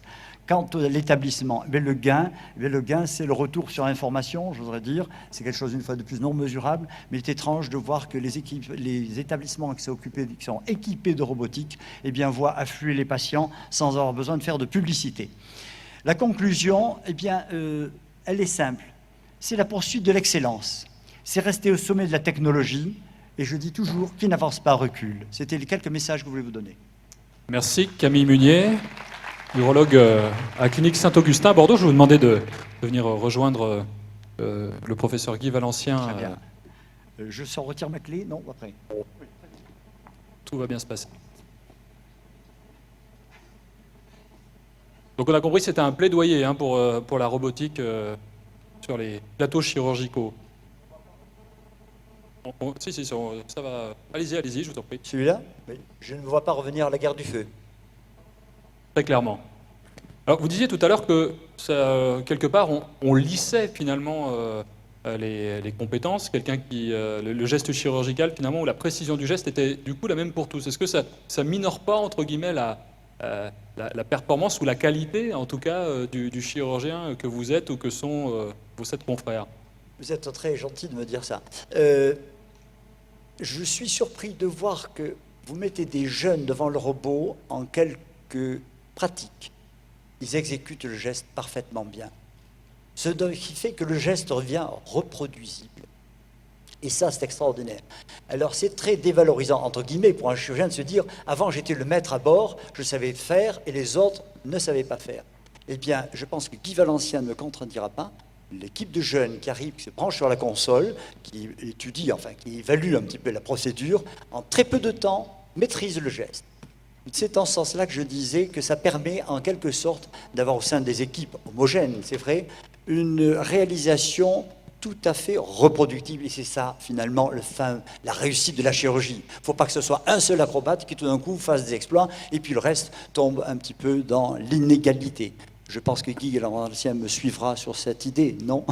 Guy Valencien, donc vous êtes président de l'école européenne de chirurgie. Aujourd'hui, est-ce que s'équiper d'un robot tel que le David, grosso modo 2 millions d'euros, est-ce que c'est un argument aujourd'hui pour accueillir de nouveaux chirurgiens dans des zones qui sont peut-être parfois des zones reculées? Oh ben c'est certain, oui, bien sûr, parce que la jeune génération l'a compris. Moi, à l'université où je suis, je forme à l'école que l'on a créée les étudiants en médecine, et on les fait passer de du chirurgie sur cadavre ouverte à la laparoscopie, et dans la même journée, et à la robotique. Et ils nous disent, mais monsieur, mais pourquoi vous nous avez fait pas la robotique en dernier? Donc c'est évident, et Camille a raison, la chirurgie est face à un bouleversement majeur. Resteront les chirurgiens, les plasticiens, les orthopédistes. Le reste, grâce à ces télémanipulateurs, ce ne sont pas des robots, hein, ce sont des télémanipulateurs. La gestuelle est tellement simplifiée, et l'image est tellement amplifiée dans sa qualité que l'on peut déléguer, voire même faire par d'autres. Demain, nous aurons des ingénieurs opérateurs qui non seulement seront de bons anatomistes et sauront faire l'acte opératoire, mais seront meilleurs que nous dans l'évolution des matériels, parce qu'ils seront ingénieurs. Vous voulez dire c'est la fin du chirurgien? C'est en partie la fin du chirurgien tel qu'on le connaît. Il faut le savoir. À 20 ans, 25 ans, c'est ce qui va se passer. Et bien évidemment, ces ingénieurs auront des formations plus brèves. On pourra avoir, en 5 ans, on peut former un ingénieur opérateur. Il aura son entière responsabilité. Le chirurgien fera autre chose, on en reparlera. Parce qu'il y a encore une expérience différente. Il est clair qu'il n'est pas dit que celui qui fera le geste premier fera la reprise. On va avoir des divisions de plus en plus fortes dans les métiers pour obtenir une amélioration globale de la sécurité et de la qualité des gestes. Contrairement à ce que l'on croyait à l'époque où, quand moi j'ai commencé mon internat, on sait tout, le dur, le mou de garde, et on savait tout faire, et on pensait savoir tout faire. Et encore certains vieux chirurgiens vous disent, tu te rends compte, il est plus formé à faire du crâne, à faire de l'os, à faire du vaisseau, à faire du digestif pour faire un urologue, pour tout ça. C'est fini. Aujourd'hui, les jeunes chirurgiens travaillent en équipe multiple, et on ne verra plus un urologue aller recoudre une artère ou une veine. Il appellera son collègue vasculaire ou digestif. C'est comme ça que ça va se passer. Ça ne se discute pas, on peut le regretter, mais c'est comme ça que ça va se passer. Donc on va voir ce nouveau métier qui va arriver. Et à côté de ça, le développement de la chirurgie ambulatoire, qui va exploser. Les libéraux ont été bien précurseurs, mais l'hôpital traîne. On allait je crois, à peu près 33% de chirurgie ambulatoire à l'hôpital seulement. Mais on va voir là encore arriver de nouveaux métiers. Ce sont les infirmières praticiennes qui prendront en charge les malades avant et après l'acte opératoire ambulatoire, en allant chez eux et en pouvant même prescrire un certain nombre de traitements possibles selon des ABAC donnés, assurer une partie des petites complications. On le fait par exemple à Saint-Brieuc, l'équipe d'urologie a des infirmières qui vont dans les appartements, dans la maison, après la résection endoscopique par laser, le soir même et le lendemain, et qui en réfèrent et qui rappellent s'il y a un problème avec l'urologue, mais elles ont une vraie responsabilité. Donc on va voir ces métiers émerger. Le chirurgien va diminuer. On aura besoin de 30, 40, 50% de chirurgiens en moins en France demain. Et on va perdre 30 à 40 000 lits de chirurgie. C'est ça qu'il faut avoir dans la tête si on veut penser la chirurgie de l'avenir. Et dès qu'on reste sur les vieux schémas traditionnels, on aura tout faux parce que l'économie nous rattrapera. On ne va plus mettre des bac plus 12 et bac plus 14 à des tâches qui peuvent être par des être faite par des bacs plus 5. Ce n'est pas économiquement supportable. Aujourd'hui, on va se recentrer sur la robotique et sur les changements voilà, qu'elle implique. Aujourd'hui, on a des systèmes avec des doubles consoles, si je ne me trompe pas, donc ce qui permet également de former. Je ne sais pas si vous êtes équipé vous-même dans, vos... Mais vous allez voir apparaître des halls opératoires, peut-être, avec 4 ou 5 aires de stationnement, un peu comme les aires d'arrêt des Formule 1. La voiture arrive, se pose, ça c'est la table d'opération avec l'anesthésiste qui a tout préparé, le malade est déjà mis en position à la limite orthopédique, drapé, on amène la table, les personnels opèrent, on ressort le malade d'un côté et les instruments de l'autre. C'est ça qui va se faire. Et vous aurez peut-être un chirurgien maître qui sera à la console maître, comme le grand couturier qui, avant le défilé, va remettre l'aiguille, en disant, hop, le pli est là comme ça, mais d'autres ont fait le travail avant. On va vers cette parcellisation du métier. On va vers l'industrialisation de la chirurgie, ce qui fait hurler un certain nombre d'entre nous. Ça peut faire peur, quand même. Ah oui, mais en même temps, ça libère du temps. On améliore la qualité avec ça et on libère du temps. On améliore la qualité, sauf qu'il est possible, et je vais juste m'exprimer une seconde là-dessus, globalement, la sécurité des malades s'améliore jour après.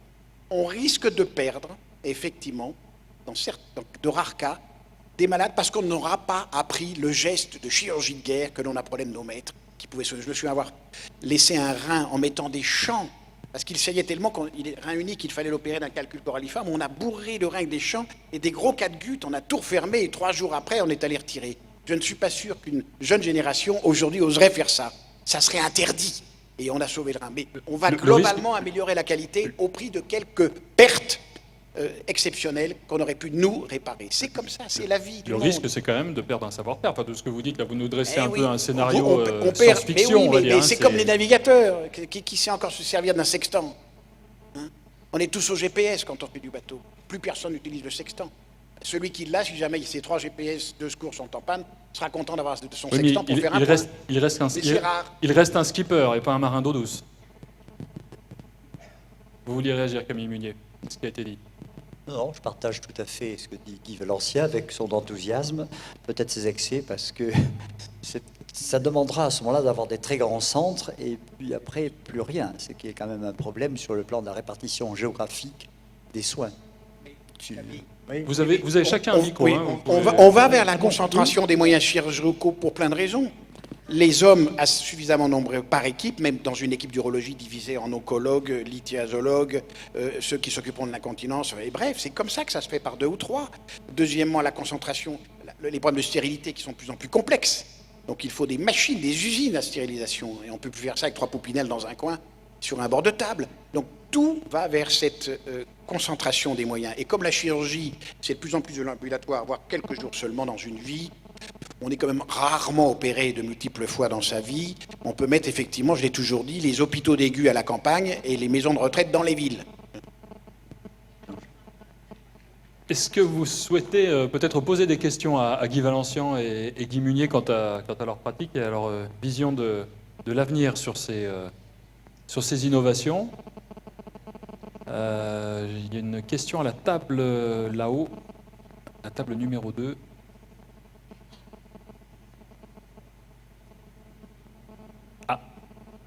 Ce sera pour vous après, alors, madame. Il remontera. Oui, je voulais un peu revenir sur Terre, parce que si je suis pour le développement du robot et notamment de l'instrumentation robotisée, moi je me pose toujours la question, avec un certain nombre de confrères, est-ce que actuellement le robot c'est une innovation vraie ou une innovation un peu marketing dans sa diffusion? D'autre part, je suis frappé parce qu'il n'y a aucune évaluation de la Haute Autorité de Santé. J'ai demandé à 2 fois au président, au bout d'1 an, j'ai pu obtenir une non-réponse en disant que ce n'était pas son problème. D'autre part, on ne peut pas ignorer les méta-analyses qui sont publiées actuellement et qui reposent la question, qu'est-ce que le robot apporte aux patients? Messieurs, sur ce que ça apporte aux patients, il n'y a pas d'étude pourquoi. D'abord, la robotique n'est pas comme l'arrivée du lithotripteur, un break énorme entre la chirurgie ouverte et plus rien. On casse des cailloux. C'est une progression depuis la chirurgie ouverte avec la laparoscopie qui était l'élément de transition jusqu'à ce qu'on s'aperçoive à partir du moment où on utilisait des instruments assez longs à travers les trocars, on pouvait les relier à des bras télémanipulés. Donc c'est un lent progrès. Moi, je le constate moi-même dans l'équipe, comme Camille, en continence et en puissance, c'est lentement progressif. Il y a aussi notre amélioration propre. Or, comme toujours, comme c'est lentement progressif, faire des évaluations, il fallait que ce soit les mêmes. On ne peut pas demander une équipe de chirurgie ouverte, une équipe de laparoscopie et une de robotique, ce sont les mêmes qui doivent faire la même technique de façon hasardeuse, tirée au hasard. Aujourd'hui, dans le CV, je pense que c'est comme toi à Saint-Augustin, on se pose la question de savoir si on a le droit maintenant de faire en laparoscopie ce qu'on fait en robot. Donc ça veut dire que ce n'est pas un robot par hôpital. Demain, c'est un robot par salle d'opération. Il y a un monopole de la société intuitive, mais à partir du moment où 2 ou 3 autres manufacteurs vont être sur le marché, on va voir les machines se réduire par moitié, et 3 quarts. Un microtripteur vaut le 6e du prix de ce qu'il valait à l'époque. Pour avoir lu le rapport d'activité d'Intuitive, il semble que les premiers brevets en fait, qui avaient été achetés par, je crois que c'était une société qui s'appelait Computer avant, Computer Motion, vont tomber donc à partir de 2014 dans le domaine public, et donc quelques sociétés italiennes, coréennes et canadiennes sont d'ores et déjà positionnées sur le créneau. Ça fera comme les ordinateurs. Les premiers étaient inaccessibles en coût, et petit à petit, on verra le coût du robot baisser et s'imposer de fait. Je pense, et je réponds à cette question, pour quelqu'un qui a connu la chirurgie, puis la cellio, puis la robotique, il est évident, et je parle mon nom propre, mais c'est bien sûr, c'est très difficile à démontrer mathématiquement. Donc je parle donc à mon nom propre, mais Guy me suit, et s'il y avait d'autres chirurgiens dans l'Assemblée qui utilisaient la robotique, ils seraient tous d'accord. On ne reviendra jamais en arrière, à moins qu'un crash économique vrai. Mais comme je disais, les premiers ordinateurs étaient inaccessibles, et maintenant on a un ordinateur pour 500 €. Eh bien, le robot, ce sera pareil. Et je pense dans 5 ans, 10 ans, eh bien, tout le monde opérera en robot dans les grands centres. Et comme le disait Guy, la façon d'opérer sera tout à fait différente. Ce seront peut-être des ingénieurs qui opéreront en notre place, ou du moins, vous avez vu que la courbe d'apprentissage est tellement réduite grâce à la pratique de la robotique que je pense que les chirurgiens qui seront formés dans l'avenir, il y en a peut-être moins, eh bien, pourront donc tous continuer d'opérer et de guérir ou de soigner les patients dans d'excellentes qualités, des meilleures qualités qu'on a su faire jusqu'à présent. Ça, je sais qu'il n'y a pas d'évaluation, c'est vrai. Qui a envie de s'attacher à ce boulot? Je ne peux pas me tromper en disant que dans la salle, certaines cliniques sont équipées de ce robot, Da Vinci, ou d'un autre. Peut-être, est-ce que vous pourriez témoigner de ce qui a présidé finalement à cette décision d'acheter ce robot? Madame Christine Dermer, je suis à la clinique de l'Estrée à Stein, en Seine-Saint-Denis. Je ne vais pas répondre à votre question parce que je voulais dire autre chose avant. Bien, bon, ce sera pour plus tard. On sent bien que quand les chirurgiens parlent, ce sont les meilleurs ambassadeurs de la société intuitive. Ils sont complètement excités avec ça. Sauf que pour des gestionnaires, c'est quand même bizarre de se dire que plus on a de patients, plus on travaille, plus on perd d'argent. Deuxièmement, dans les régions défavorisées dont je fais partie, comment faire pour que le patient participe? De toute façon, il n'a pas de sous. Et non, mais je suis convaincue, puisqu'on a acquis un robot. Donc je suis tout à fait d'accord que c'est quelque chose qui, dans l'avenir, sera forcément adapté à d'autres spécialités. Et sur le cas de l'urologie, je voudrais poser la question. Il semblerait que le cancer de la prostate dans l'avenir ne soit plus traité par prostatectomie radicale. Donc là, c'est embêtant parce que c'est le fonds de commerce qui disparaît. Donc il faut se dépêcher que d'autres spécialités s'approprient cet instrument. Ces patients nous posent bien des problèmes. Oui, vous avez raison. La prostatectomie totale est le fond d'activité des chirurgiens en robotique, c'est vrai. Il est absolument certain qu'avec les évolutions actuelles, on soit mené à reculer les indications opératoires. Néanmoins, la prostatectomie totale persistera toujours, demeurera toujours, qu'il y aura toujours des indications. Et comme vous avez pu le noter, si au départ la prostatectomie totale était réservée à la seule prostatectomie totale, eh bien on voit que petit à petit, on évolue vers les cystectomies totales qui sont quand même une grosse partie de notre activité d'urologue en cancéro. Et également, je le disais, et là je suis absolument formel, en ce qui concerne les néphrectomies partielles, c'est un facteur de sécurité absolu d'avoir la robotique pour faire les sutures qui, rappelons-le, se 20 minutes, 30 minutes, parce qu'on n'a pas droit à plus de clampage. Et là, c'est la sécurité du malade qui est directement mise en jeu. Donc, je pense que la robotique n'est pas morte, loin de là, même si elle perd un peu de terrain dans les prostatectomies totales. Et d'autre part, on en parlait tout à l'heure, le coût va baisser automatiquement, il faut le souhaiter, pour le bienfait de tout le monde. Il n'y a pas que l'enthousiasme des chirurgiens, il y a le malade, qui est quand même dessous. Voilà. Oui, alors, votre argument ne tient pas totalement parce que la gynécologie est en train de s'y mettre beaucoup, le thoracique aussi, les thyroïdes maintenant se font robots. Il faut voir, il y a une explosion des capacités technologiques dans les différentes spécialités. Deuxièmement, sur tout ce qui concerne les tissus mous. Oui. Deuxièmement, les centres seront équipés de robots, mais en plus, effectivement, ils vont devoir acheter tous les appareils de thérapie focale que l'on est en train de développer en matière de cancer de prostate, qui ne traitent que la zone lésée. Des appareils, que ce soit à radiofréquence, que ce soit à ultrasons, ou de la curithérapie qui existe déjà, juste focalisée. Donc non seulement il faudra le robot, plus le reste. C'est la vie du monde. C'est pour ça qu'il faut concentrer les moyens, qu'il y aura quelques centres en France. On ne peut pas avoir dans chaque clinique et chaque hôpital un robot pour faire de la pancérectomie. Ce n'est pas possible. Ça n'a pas de sens économiquement. Je reviens à ma question. Si les personnes dans la salle ont fait l'achat d'un tel robot, est-ce qu'aujourd'hui c'est un investissement qu'ils regrettent ou est-ce que au contraire c'est tout bénéfice? Parce que c'est vrai que ça peut faire réfléchir quand même, 2 millions d'euros. Oui. 1,8 million, j'entends. Qui dit mieux? 2 millions. Ça dépend du cours du dollar. Il y en a d'occasion. Il y en a d'occasion. Oui, il y en a d'occasion, mais même d'occasion, ils sont encore très chers. Et Qui je me reviens. parle? Pardon. C'est moi, à côté de Monsieur Varichon.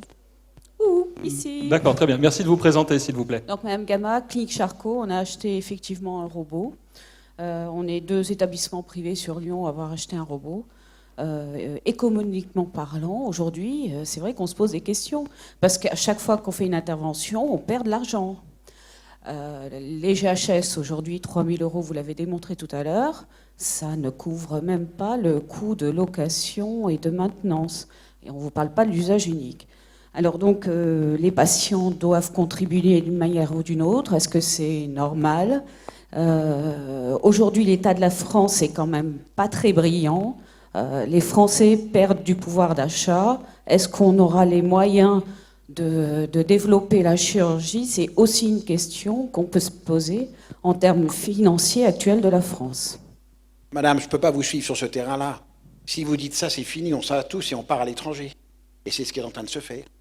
Donc si vous voulez, pour une fois, je vais dire quelque chose peut-être de provoquant, mais ce sont les riches qui sont les cobayes. Donc beaucoup de protocoles thérapeutiques, c'est les pauvres qui sont les cobayes. Et là, c'est les riches qui, parce qu'ils peuvent payer, subissent, parce qu'on l'a vu au fur et à mesure du développement de la technologie. Peut-être qu'on aurait pu se planter et casser tous les malades qu'on avait traités sur les premiers robots. Eh bien, ce n'est pas plus mal que ce soit des riches par rapport à des pauvres. Je ne veux pas rentrer dans ce débat-là. Nous sommes en train de perdre des parts de marché partout. C'est la chirurgie qui n'est pas payée dans ce pays. C'est ça qu'il faut dire, c'est tout. Et que l'acte est misérablement payé et que les remboursements sont nuls par rapport à la moyenne européenne. Dites-le très fort, hurlez encore plus fort, c'est ça qu'il faut défendre. Et demain, si un petit facteur français veut développer un robot, si on n'est pas capable de l'acheter, on sera bien. On a vendu la plus belle erreur industrielle qui a été faite, c'était en 86 quand Alain Gomez a vendu la Générale de radiologie à General Electric. Regardez ce qu'il en est maintenant. L'imagerie, on ne peut plus rien faire sans imagerie. Nous avons perdu ce qui nous fait le diagnostic aujourd'hui. Et quand nous prescrivons, nous enrichissons Toshiba, GE, Siemens et Philips. C'est un problème de volonté politique. Il faut se battre pour que les actes soient remboursés à la hauteur des investissements technologiques et humains qu'ils réclament. C'est la moindre des choses. Sinon, on va passer très vite 10e, 15e, 20e du monde. Si c'est un choix comme ça, moi je ne veux pas rentrer dans ce débat. Tout le monde ne peut pas avoir accès. Et non, c'est comme ça dans la vie. Je veux dire, à ce moment-là, le pauvre dans son petit village du Mali, non plus, il ne peut pas avoir accès. Et si on ne peut pas prendre toute la misère de la Terre sur le dos, je suis désolé d'être un peu provoquant, mais si on empêche que le progrès se poursuive de cette façon, moi je ne suis pas d'accord parce qu'on va tout perdre. Nous avions une autre réflexion. Voilà. Oui, Éric Calderon, directeur de la clinique du Tonkin, donc un des 2 établissements de la région lyonnaise privés qui a le robot Da Vinci. Alors votre question était pourquoi on avait investi dans le robot? Oui, pourquoi? Notamment. Et puis est-ce que vous le regrettez ou pas? Alors, à l'époque, lorsqu'on a pris la décision en 2009, effectivement, il n'y avait qu'un robot 3 bras, on va dire, au niveau des hospices civils de Lyon, donc au niveau public. Donc il fallait qu'au niveau privé... Il y avait 3 gros et maintenant il y a 3 bras. Voilà, exactement. Ouais. Donc on a investi, d'une part, bien sûr, pour se positionner au niveau du marché. C'est fortement concurrentiel à Lyon comme dans d'autres régions. Et également, ça c'est l'origine du Tonkin, qui a toujours été un peu à la pointe au niveau de l'innovation technique. Alors bien sûr, oui, ça coûte et ça perd de l'argent. Alors on avait acheté un robot, non pas neuf, hein, donc c'était moins d'1,8 million, moins d'1,5 million, mais ça reste quand même en perte cette activité, surtout quand on rajoute le temps des infirmières de bloc, etc. Mais par contre, c'était vraiment un positionnement sur le marché, l'image de l'établissement. On continuera à maintenir ce type de technologie en maîtrisant le nombre d'interventions pour en n'exposant pas les pertes sur cette activité. Mais nous n'avons pas le choix de se positionner sur l'évolution technologique. C'est l'avenir. Il ne faut pas du tout avoir peur de l'industrialisation des process. Au contraire, hein, c'est un gage de qualité. Et on le fait depuis des années. On parle de circuits courts pour faire des coloscopies. On est vraiment presque en Formule 1 dans le circuit du patient. Il reste très peu de temps. C'est ce qui se passe actuellement. C'est l'avenir. Pour des raisons économiques, pour plein de raisons, mais c'est le chemin sur lequel nous allons. De logique, donc d'investissement ou de fonctionnement qui ne sont pas les mêmes. D'autres réflexions peut-être? Docteur Leget, par terre. Oh, il y avait une question là-bas. Oui, bonjour. Moi, c'est pas une question. Enfin, c'est juste pour répondre à. Est-ce que vous le regrettez? Catherine Lorrain-Roux, Polyclinique Je vais juste Kenval. vous demander, s'il vous plaît, Ouais. Mademoiselle Lorrain, de vous présenter. Madame. Catherine Lorrain-Roux, Polyclinique Kenval à Nîmes. Premier robot d'Avinci dans la région Languedoc-Roussillon. Très très vite rattrapé sur Nîmes par le CHU. Ça nous a un peu déçus dans le démarrage de cette activité-là, puisqu'en fait, c'était pas comme ça qu'on le concevait, en se disant que l'innovation... Qui se trouve à 1,5 km à peu près, voilà, pour situer. C'est ça. 8 minutes en voiture. C'était pas comme ça qu'on concevait l'innovation, puisque quand on est parti là-dessus, c'était vraiment l'accompagnement d'un projet médical en neurologie, avec une équipe dynamique, avec une équipe porteuse, et qui voulait vraiment voir devant, et qui nous sollicitait pour nous lancer dans cette aventure, avec les risques, les contraintes économiques, etc. Et puis, première déception, ça a été ça, c'est-à-dire qu'on en a parlé, nous aussi, du coup, à nos partenaires publics. On leur a dit, éventuellement, on peut peut-être réfléchir à une plateforme intelligente dans ce cadre-là. Et puis, en fait, avec un financement un peu particulier et l'aide du Conseil général, ils nous ont vite rattrapés dans la bataille.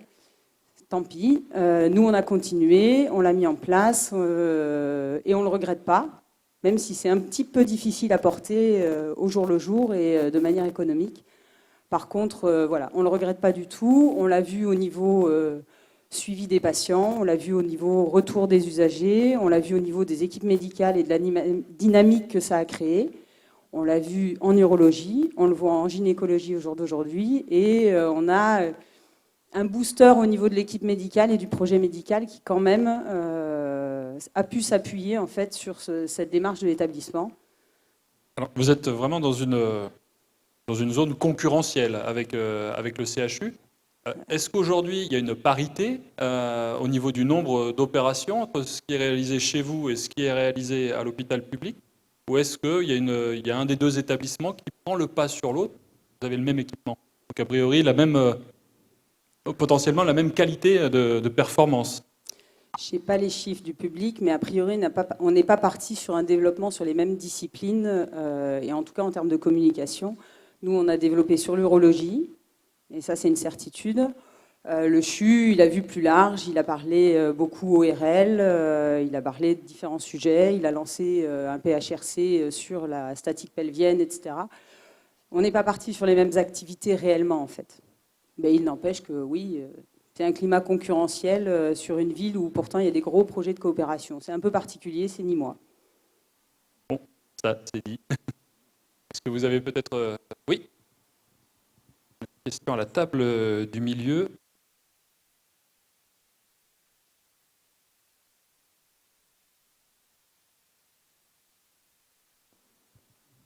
Oui, moi je suis ni public ni privé. Donc vous êtes Jacques Domergue. Jacques Domergue, Institut du cancer de Montpellier. Je crois qu'il faut que vous compreniez que Guy Valencien est quelqu'un qui voit plus loin que les autres. Et donc il est parfois un peu provocateur, mais il est souvent prémonitoire de ce qui va se passer. Et je comprends que les directeurs d'établissement aient un peu peur de ce qu'il dit et des conséquences que ça pourrait avoir sur les établissements. Nous sommes centre référent sur la chirurgie robotique pour le sud de l'Europe, mais pas spécifiquement dans la chirurgie urologique, dont les indications, vous l'avez dit, sont en diminution, mais également dans la chirurgie digestive. Parce que le robot, c'est un télémanipulateur qui est...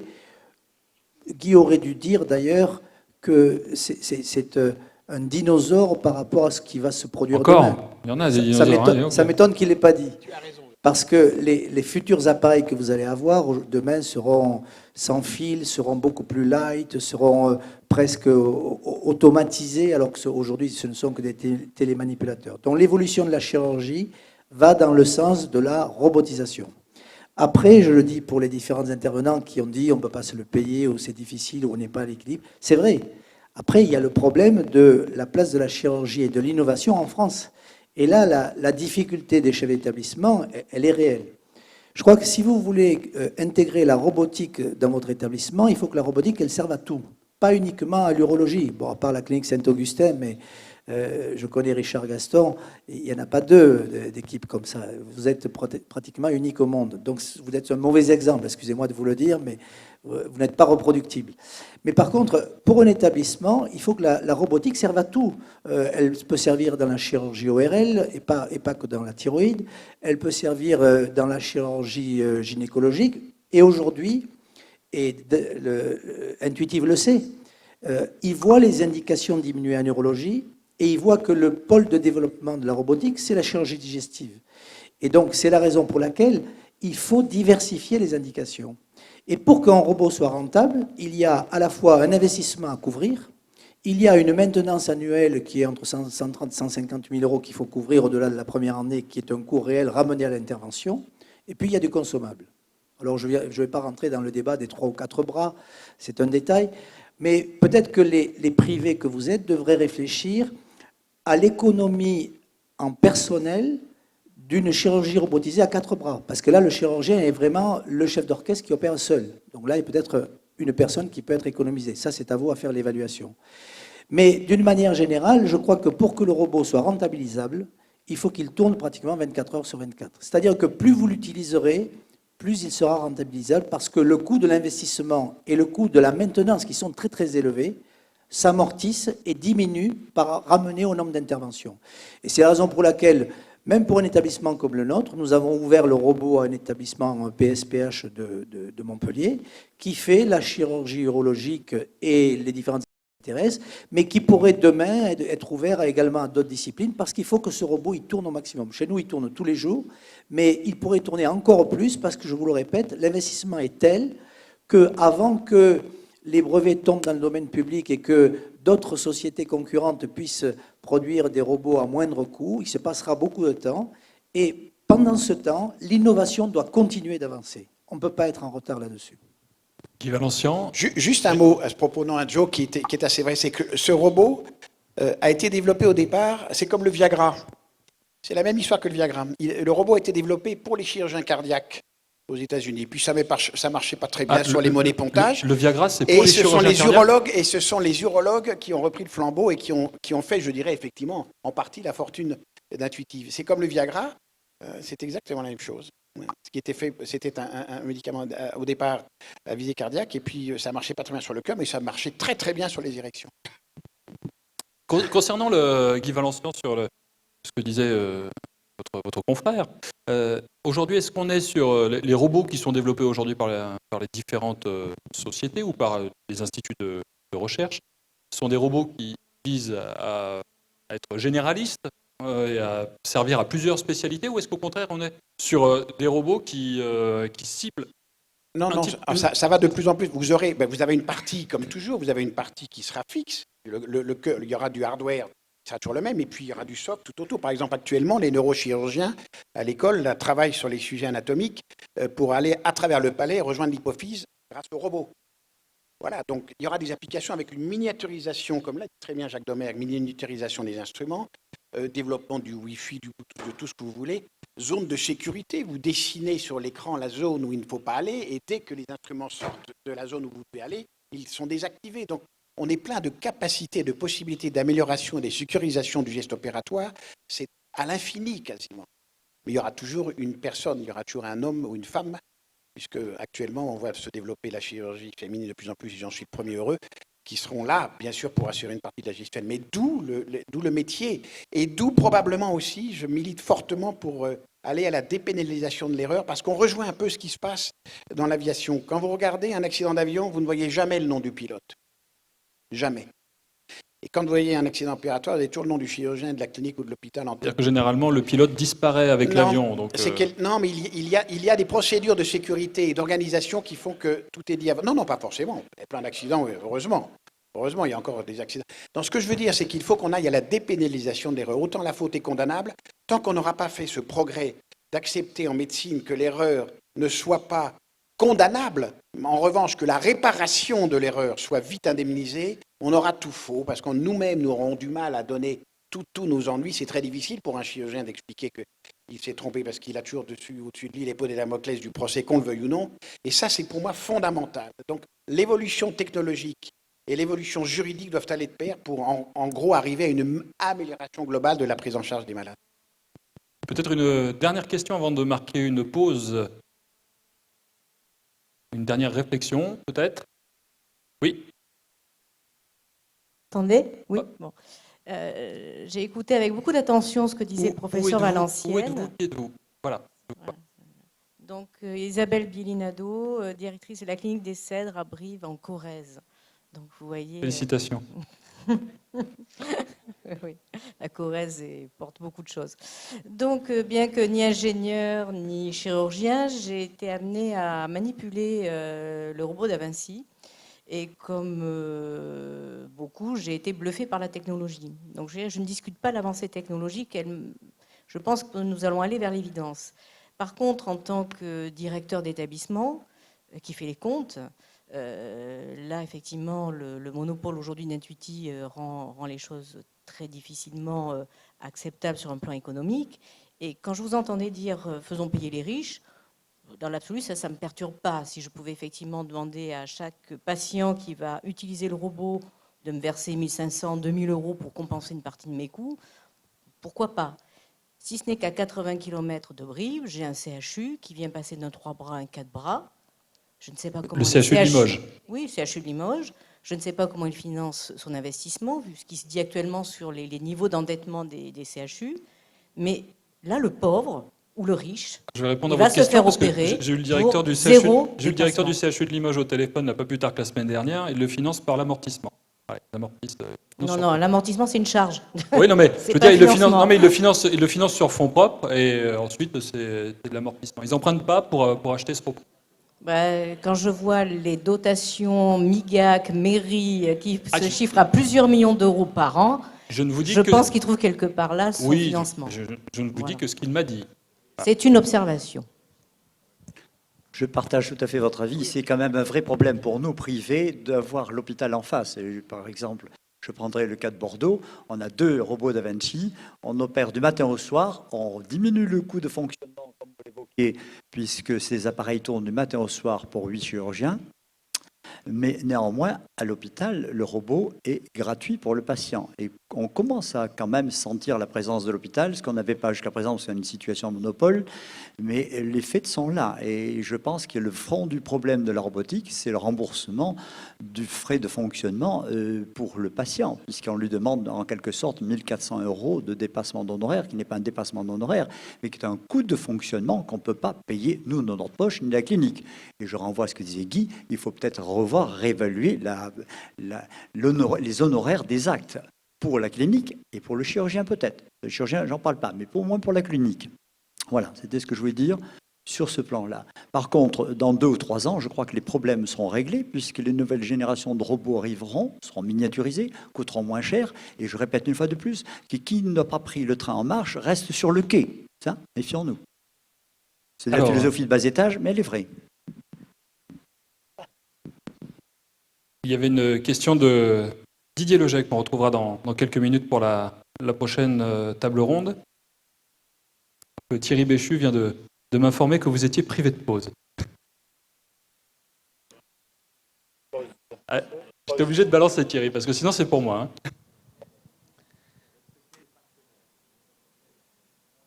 Merci beaucoup de me donner la parole. Donc, premièrement, effectivement, Guy, le premier problème de l'innovation thérapeutique, c'est que l'assurance maladie ne la finance pas et qu'on fait ce qu'on peut. Deuxièmement, je voulais apporter un bémol un petit peu sur le gain patient, puisque aujourd'hui, côté assurance, on voit apparaître un certain nombre de confrères qui s'équipent du robot et on voit apparaître des sinistres dans les prostatectomies radicales avec des décès péropératoires ou post-opératoires, parce qu'à force de vendre l'idée que le robot est si simple, on a des confrères qui se lancent sans être passés par vos centres de formation et qui vont mettre des prostatectomies radicales en 8 heures ou en 10 heures, avec des syndromes d'éloge post-opératoires et des décès post-opératoires. Donc il y a une vraie nouvelle sinistralité pour les utilisateurs du robot, parce qu'à force de dire que c'est simple, certains de nos confrères se lancent seuls sans avoir été formés auparavant. Donc il y a quand même une courbe d'apprentissage, même si elle est courte, il ne faut pas l'oublier. La deuxième remarque, c'est la même remarque que tout à l'heure, délégation de tâches, responsabilité pour les chirurgiens seniors et pas de rémunération derrière. Donc si demain on forme des ingénieurs anatomistes, qu'ils travaillent dans nos équipes sous notre responsabilité et qu'on ait des budgets financés par l'assurance maladie pour financièrement équilibrer des structures aujourd'hui que, comme tu sais, Guy, qui sont dans des situations économiques dramatiques. Et donc, délégation de tâches, d'accord, mais à condition que ça reste sous notre responsabilité, la capacité de poser des indications opératoires qui tiennent la route et d'intervenir en urgence si l'ingénieur anatomiste commet une erreur péropératoire qu'on puisse réparer et ne pas assumer uniquement cette responsabilité sans avoir la rémunération qui va avec. Merci. Sur ce point-là, je ne te suis pas parce que je pense que ces personnels auront la responsabilité. Ce seront des personnels médicaux et je milite fortement pour qu'on cesse d'opposer médicaux et paramédicaux. Dès qu'on fait du soin, on est dans une profession médicale avec des responsabilités variables, mais des responsabilités. Donc je pense qu'ils ne seront pas sous notre responsabilité, ils seront indépendants.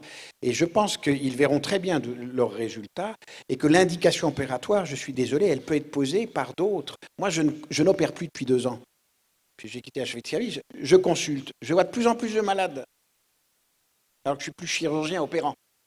Parce que, ayant la chance d'avoir toute la panoplie en matière de cancer de prostate dans l'hôpital où je suis, les malades viennent en sachant qu'on a tous les outils et qu'on peut choisir a priori ce qui leur correspond exactement et non pas la technique que l'on sait. C'est une révolution aussi dans l'art médical de savoir ne pas forcément faire le geste de ce que l'on a prescrit. Alors ça paraît aujourd'hui un scandale en disant mais comment, il y a que moi qui sais, puis de toute façon j'y retourne et si je reprends, j'apprends. Oui, mais c'est pas comme ça que ça se passe. Et fondamentalement, on peut très bien aboutir à cette répartition du travail, responsabilité y compris à terme. Oui, mais à condition, Guy, que tu acceptes l'idée que si on délègue les tâches les plus simples, pour les tâches les plus complexes qui resteront les nôtres, on ait une rémunération qui soit adaptée. Je pense Sinon, ça ne peut pas fonctionner. Je te rejoins. Je pense que globalement, si on a une seconde, globalement, on n'a jamais pensé la question du repositionnement du rôle du médecin et du chirurgien dans la société. Donc on continue à tout faire. 80% de nos actes sont des actes qui peuvent être faits par d'autres, sans hésitation, en toute responsabilité. Nous devons être un personnel rare et à haute valeur ajoutée, celui qui est capable de transgresser les règles habituelles qu'on nous donne. Il est vrai qu'on est complètement normé depuis Bruxelles, en passant par le ministère, les ARS, les caisses et autres. Nous sommes dans des rails. Ça peut très bien être fait par des personnels dédiés qui ont leurs responsabilités et qui suivront ça à la lettre quasiment. Le seul rôle du médecin, c'est de dire non, je ne suis pas d'accord, parce que pour ce malade-là, je transgresse par rapport aux normes pour des raisons particulières, parce qu'il ne veut pas, personnellement, familialement, sociologiquement, professionnellement, culturellement ou religieusement. C'est ça notre valeur. Donc ça représente un énorme quota pour très peu d'actes. Camille Munier, sur ce qui vient d'être dit par le docteur Legec, est-ce qu'il n'y a pas quand même un risque de multiplier les échelons et de multiplier aussi du coup les échelles de responsabilité quand on... Le risque d'erreur. Le risque d'erreur est induit par le nombre d'intervenants. Ça me paraît évident. Je me méfierais. Si on prend l'avion, Camille, l'aiguilleur du ciel est en toute responsabilité, de même que le pilote de navire à l'entrée du port, c'est lui le patron. Et les deux commandants de bord ne disent plus rien. Quand il faut aller mettre le bateau de 300 mètres de long, le pétrolier de 300 mètres de long à quai, ou faire atterrir le 780, c'est l'aiguilleur qui prend toute la responsabilité du vol. L'autre suit à la lettre. Donc chacun a ses responsabilités. Il est toujours commandant de bord, mais c'est plus lui le patron. C'est le commandant de bord qui pose l'avion. Tu as des copains commandants de bord? Tu en as? C'est eux qui posent. Hein? Et comme on disait, quand il y a une faute, le pilote meurt. C'est notre différence. Bien. Voilà, Kelly, on va quand même, Thierry, hein, si tu veux bien, on va quand même marquer une petite pause, vraiment pour respecter le timing. Je vais vous demander de revenir dans 10 minutes. Voilà, 10 petites minutes, 10 minutes, un quart d'heure, s'il vous plaît. En remerciant Guy Valencian, Camille Munier. Merci à vous.